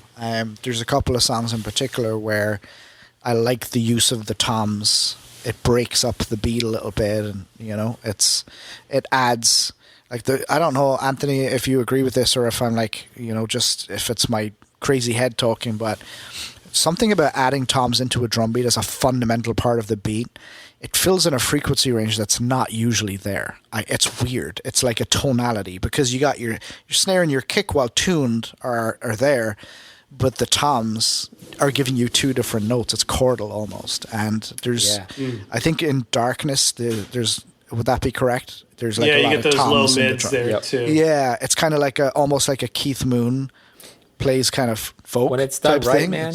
When it's done right, yeah. it's perfect. But it has to be tasteful, of course, because of that frequency range. But yeah, of course, in this, it's perfect. It's so supportive to the song.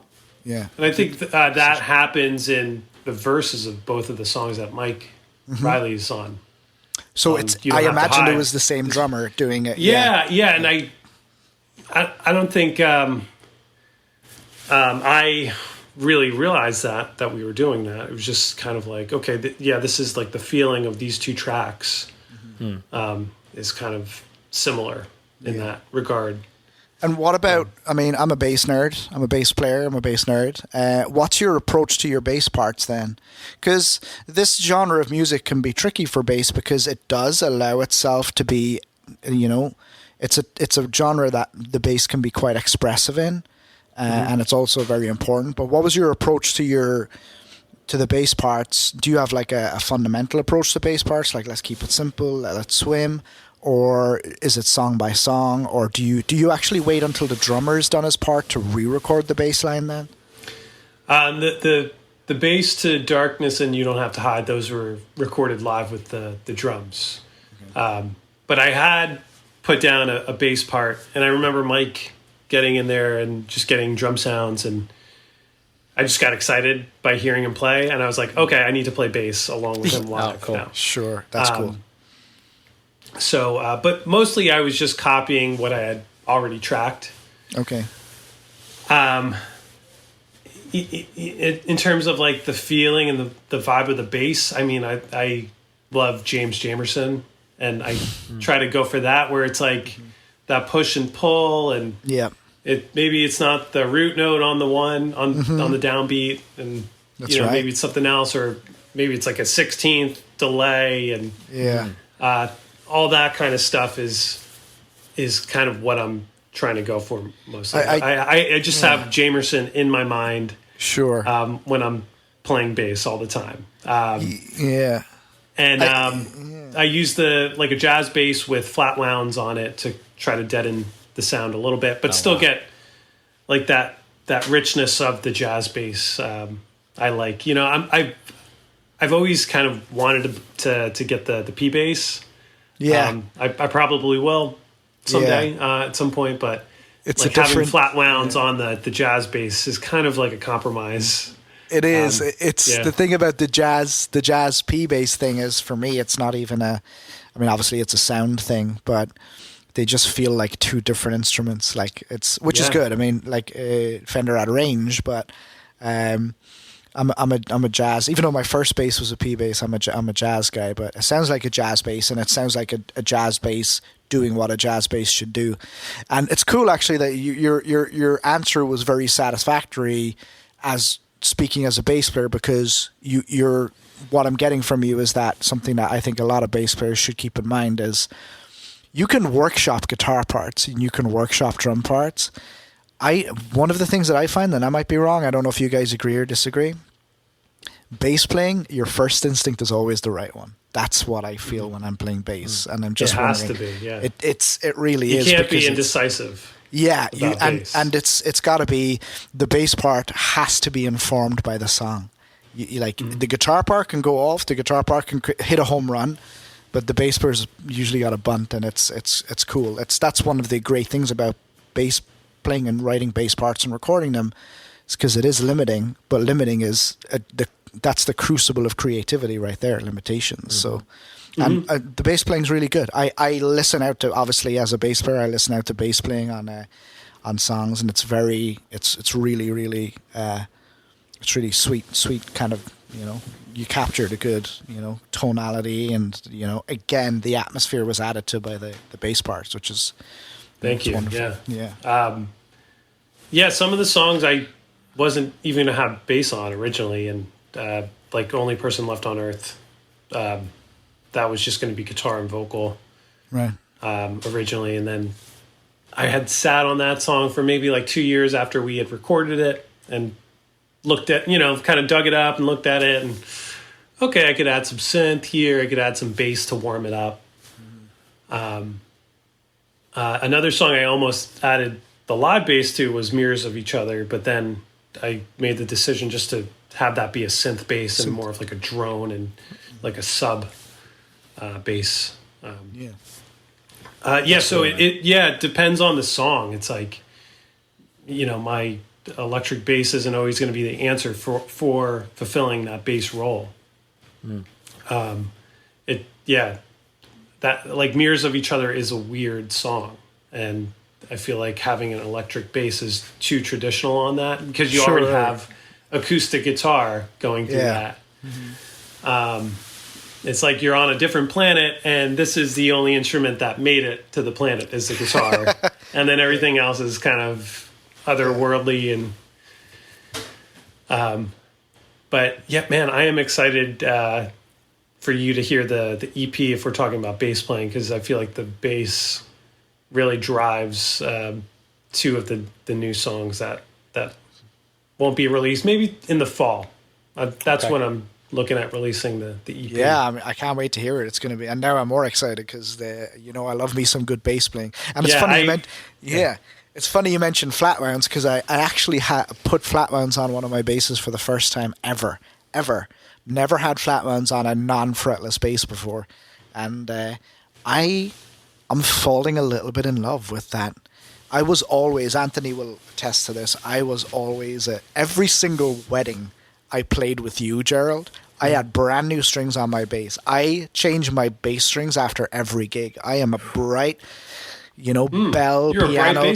I'm a bright bassist, yeah. But I put flat wounds on one of my basses the other week, and I'm going to leave them on there for a year and see what happens. I'm going to record some stuff with it. I've had the same flat wounds on this bass for 5 years. Yeah, nice. But what a great tone, though, right? It's like a very percussive. I'm falling in love with it. I'm kind of, my mind changes about tone all the time, especially with bass, and it's this. My go-to plugin is a SVT Classic.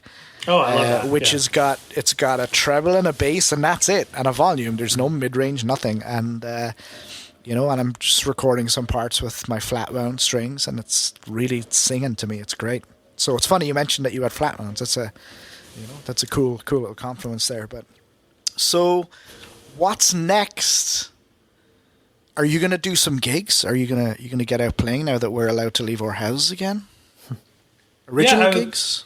I have a gig coming up tonight, actually. Well, online. Nice. I won't be leaving the house for it. With Club Passim out in Cambridge, Mass.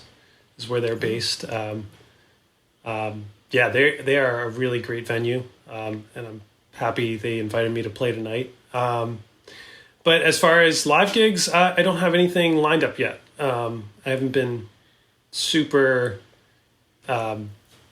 eager to get back out into the world and do live gigs just quite yet. But yeah, I'm hoping things will look better after the summer, and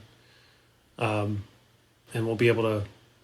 I'll feel comfortable doing that once we get a little bit closer to herd immunity. Yeah, right. Yeah. No, it makes sense. It's there's a reason why they don't, like, at bars, why they don't let people just go stand at the bars. Like, you know what I mean? Just having just so many, people talking and the drinks are flying everywhere. It's like, I mean, you don't think about it, but it's just like they have to do that. They have, and then so in a show, in a venue, it's like people standing around and moving and dancing, and their drinks are spilling everywhere. Yeah, I mean, I used to play at Rockwood a lot, and I remember what those shows were like. Yeah. And now that, we're opening up to 100% capacity, and we could do whatever we want again. I don't trust anybody. Yeah, man. Yeah. We have all had somebody, like, just had too many, drinks, and they're trying to talk to you, and you just get, soaked on that side of your face with saliva, they try to give you a hug and you don't want the hug, and you. It's. I mean, no,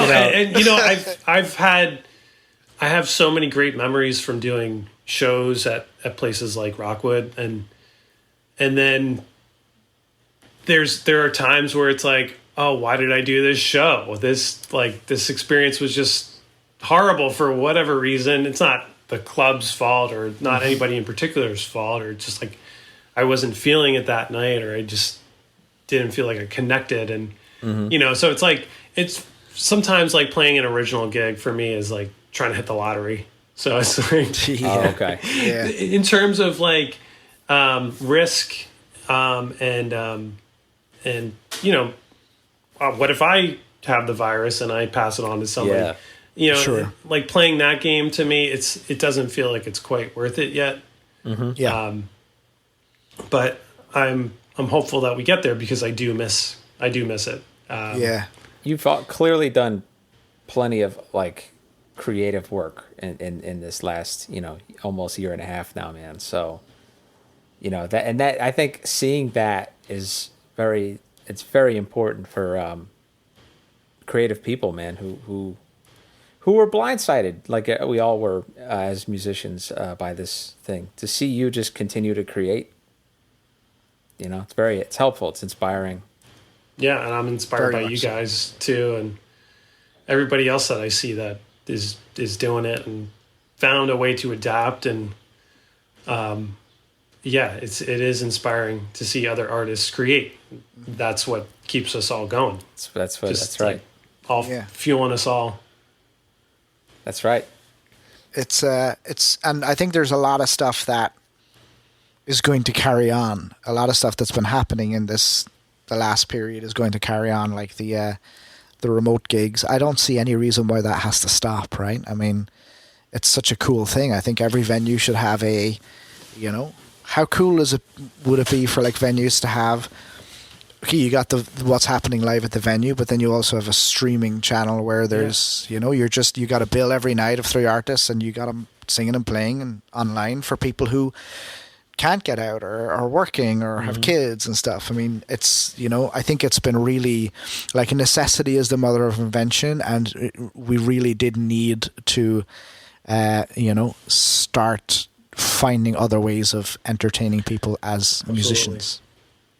Yeah, and I think a venue that was way ahead of that curve was Smalls in New York, in the Village. They had been broadcasting every single performance from that stage. Wow. Was it Smalls or maybe Fat Cat? Maybe both had done it. Yeah. And Wow. there's just an archive of all the footage from Smalls. And so... So cool. Why not something like that at every other club or... Absolutely. Yeah. And I guess with jazz, it's you want to be seasoned. You want to continue to play with other people, with those characters. Yeah. That what is it? That chemistry is so important to that. Yeah, it's music, everything. So, everything. Yeah. That's cool that they did that. I didn't know that they did that. That's really cool.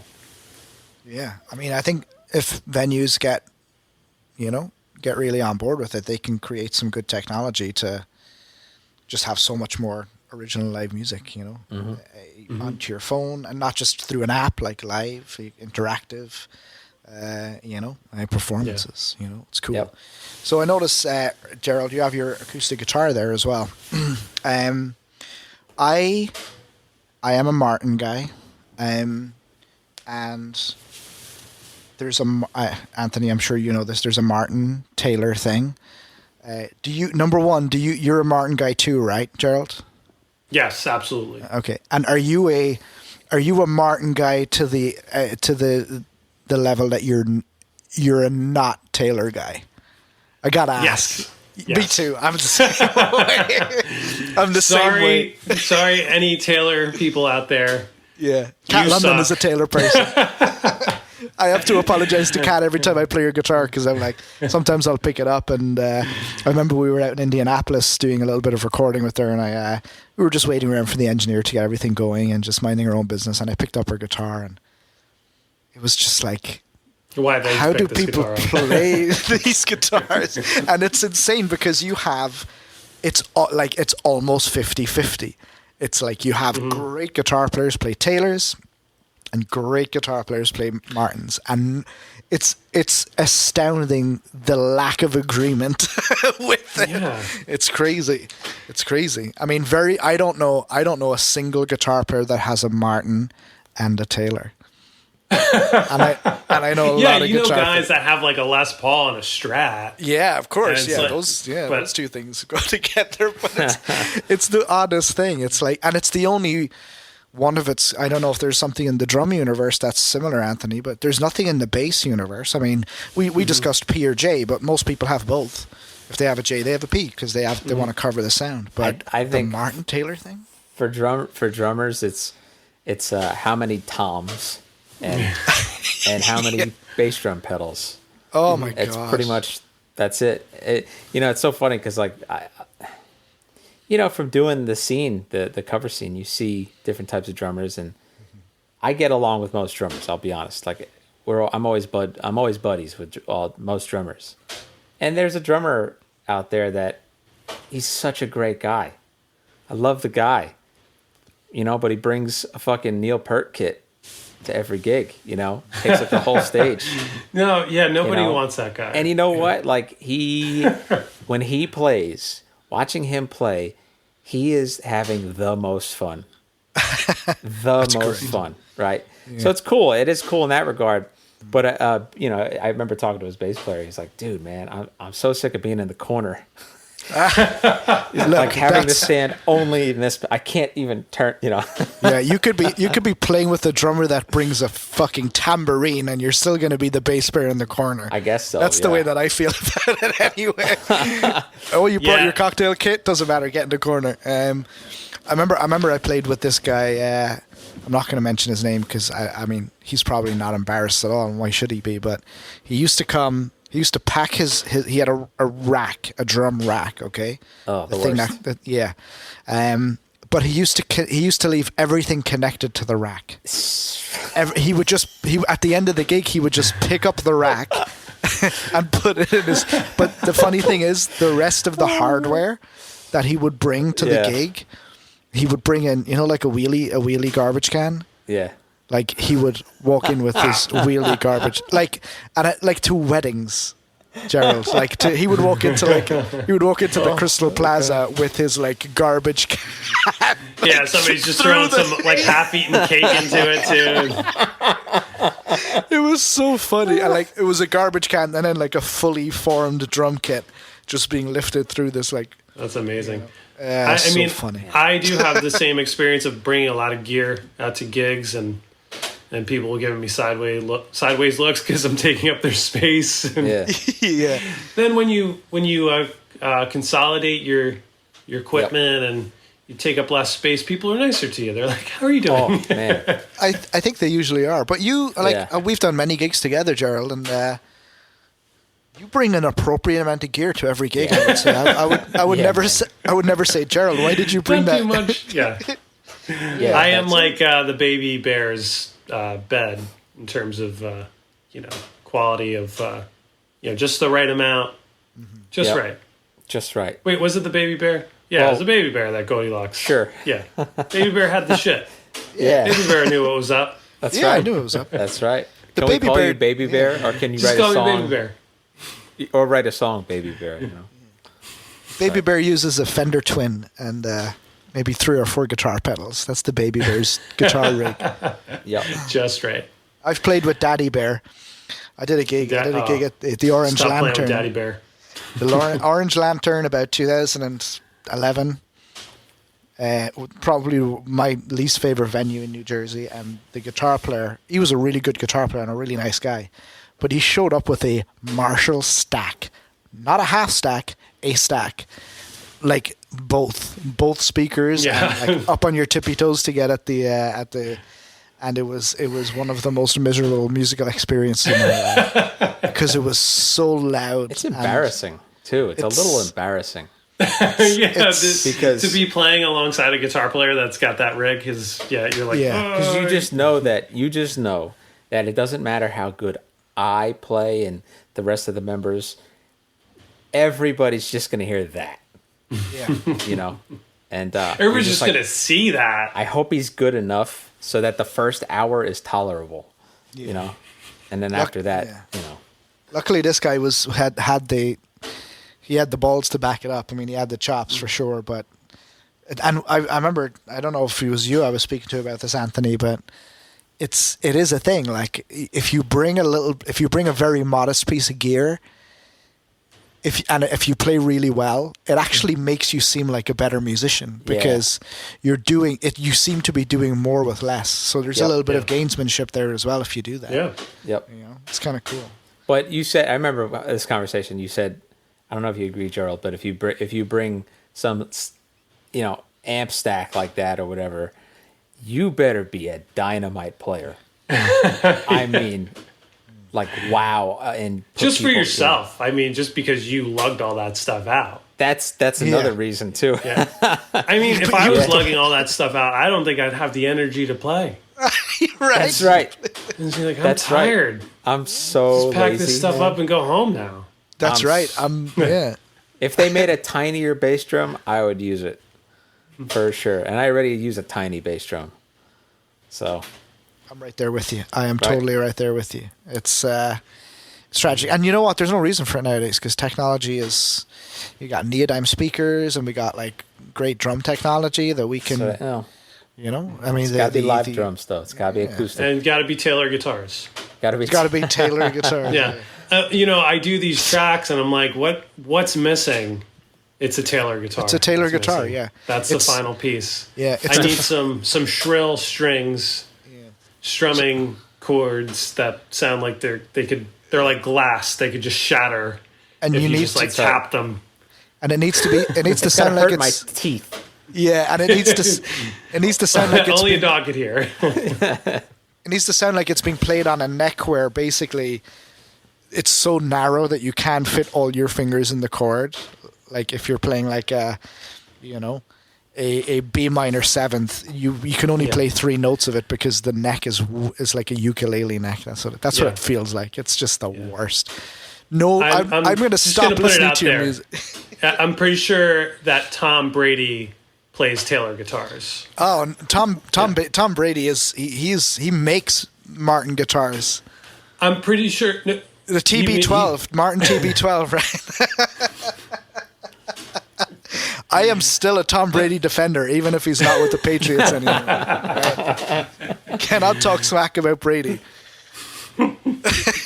he might be the Taylor guitars of quarterbacks. Shout out Tom Brady. Even you could be the football goat and still. I be know hated nothing by about everyone. football. I'll just sit here. I'm trying to think of other disliked people that probably play a Taylor guitar. Donald Trump. Lars Donald Trump Ulrich? plays. Donald Trump is definitely a Taylor. Definitely Taylor. Lars Ulrich plays it. He plays Taylor drums. Yeah. Taylor drums. What the fuck, man? What's wrong with Taylor guitars, man? Oh my god. So man, dude, I was gonna ask you. So, and I might edit this part out, but can we, can I fade in, 30 seconds to a minute of one of your songs? Oh yeah, of course. Or even that. Like an old song that we referenced from your 2012 album, and then one of the Wildlife Moon. Yeah, kind of. Take it travel through time. Yeah, man. Yeah, that'd be cool. Actually, yeah, it would be cool to listen, hear some of the old stuff, and then some of the new stuff. It's awesome. It's kind of like the same team too. It's like me and Pat, and mastered by Alan Deutsches.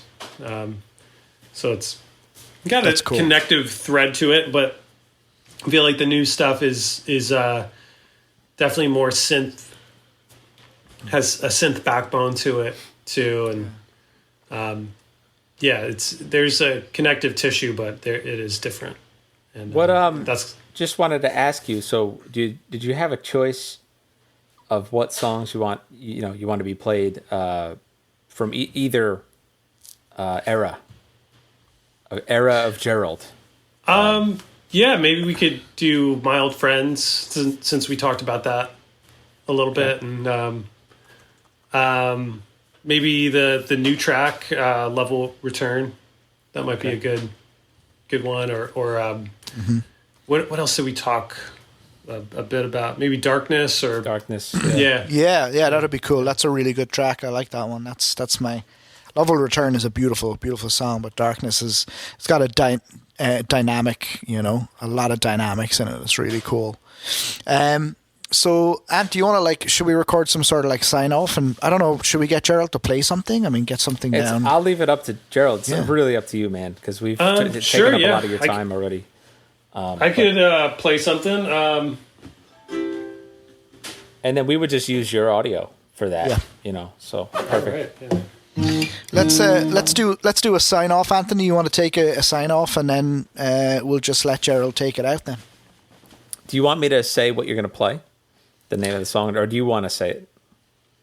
I'll just introduce maybe you you. say it. Maybe I'll do Love Will Return. Love Will Return? Okay, I'll do that one. Let me see if I could get my audio in Logic recording again, too. Just so that way I don't have the crummy iPhone. Sorry, Apple. Are there... I don't think they need an apology. Yeah, I think literally all of us are using all Apple devices. They've got plenty. We can say what we like about them. yeah, for real. Paul, I'm going to mute my mic when he starts playing. Yeah, me too. Okay, cool. Okay, it looks like it's recording. I'll do a clap again if that helps. Cool, yeah. All right. Well, Gerald, man, it's been fucking awesome having you on the show finally. And obviously we could talk about movies for another 3 hours too, alongside of music. So we would obviously love to have you back.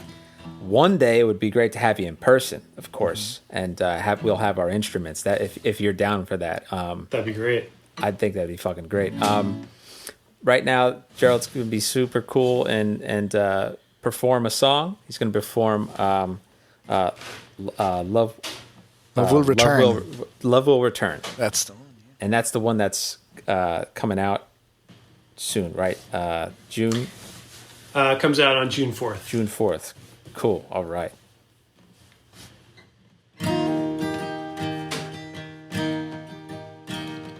Love will let you walk through the hardest wall. And love will make it seem like you never existed at all.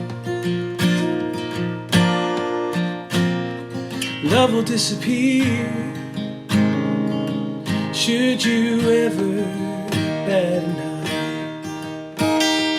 Love will return to you when the time is right.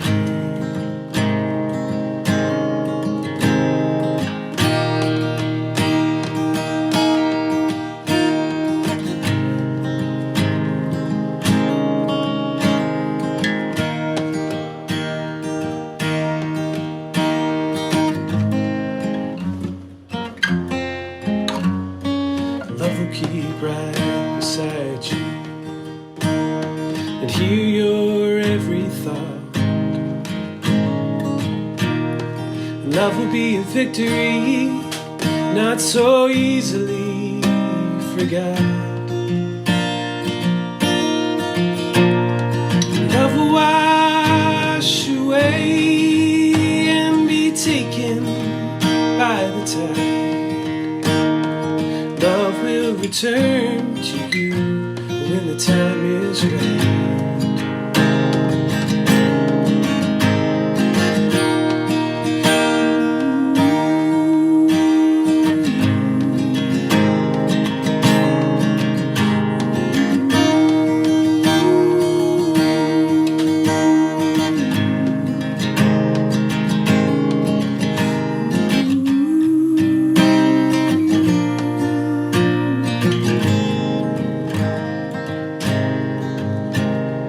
Love will call you to action.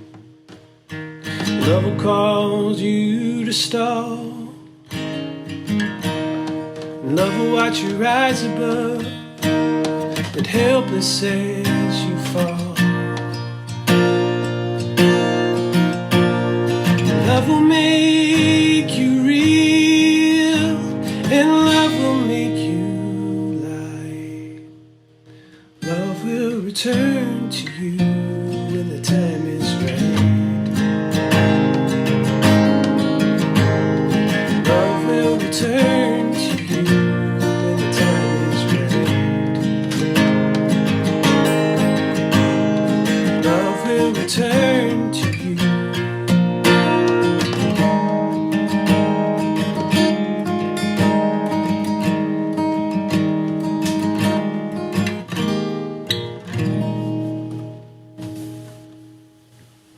All right, man. Wow. That was awesome. So good. I mean, I can't think Thank of a you, better guys. way of leaving people, just in general, with like, love will return when the time is right. There you go. I mean, that's such, what a great Sentiment. I hope it bunch of will. I words, hope man. so. That's fantastic. Thank you, man. Excellent. Gerald, thanks a lot for coming on the show. And Thanks so much. yeah, we'll hopefully have you back soon. Thanks, Ant. Yeah, thanks, man. Thank you, All guys. right, Thank you. listeners, please go click the links. Gerald Edward, Wildlife Moon. Please go check out the Spotify. The bandcamp is where I really think you should go. Go support this wonderful artist, and and look out for his. You're going to be doing performances. Seems like live performances, streaming. So look out Yes. for that, and look out for Love Will Return, June 4th. And thanks again, Gerald. Appreciate it, man. Thank you, Anthony. Thank you, Paul. Thanks. But done biz, everybody.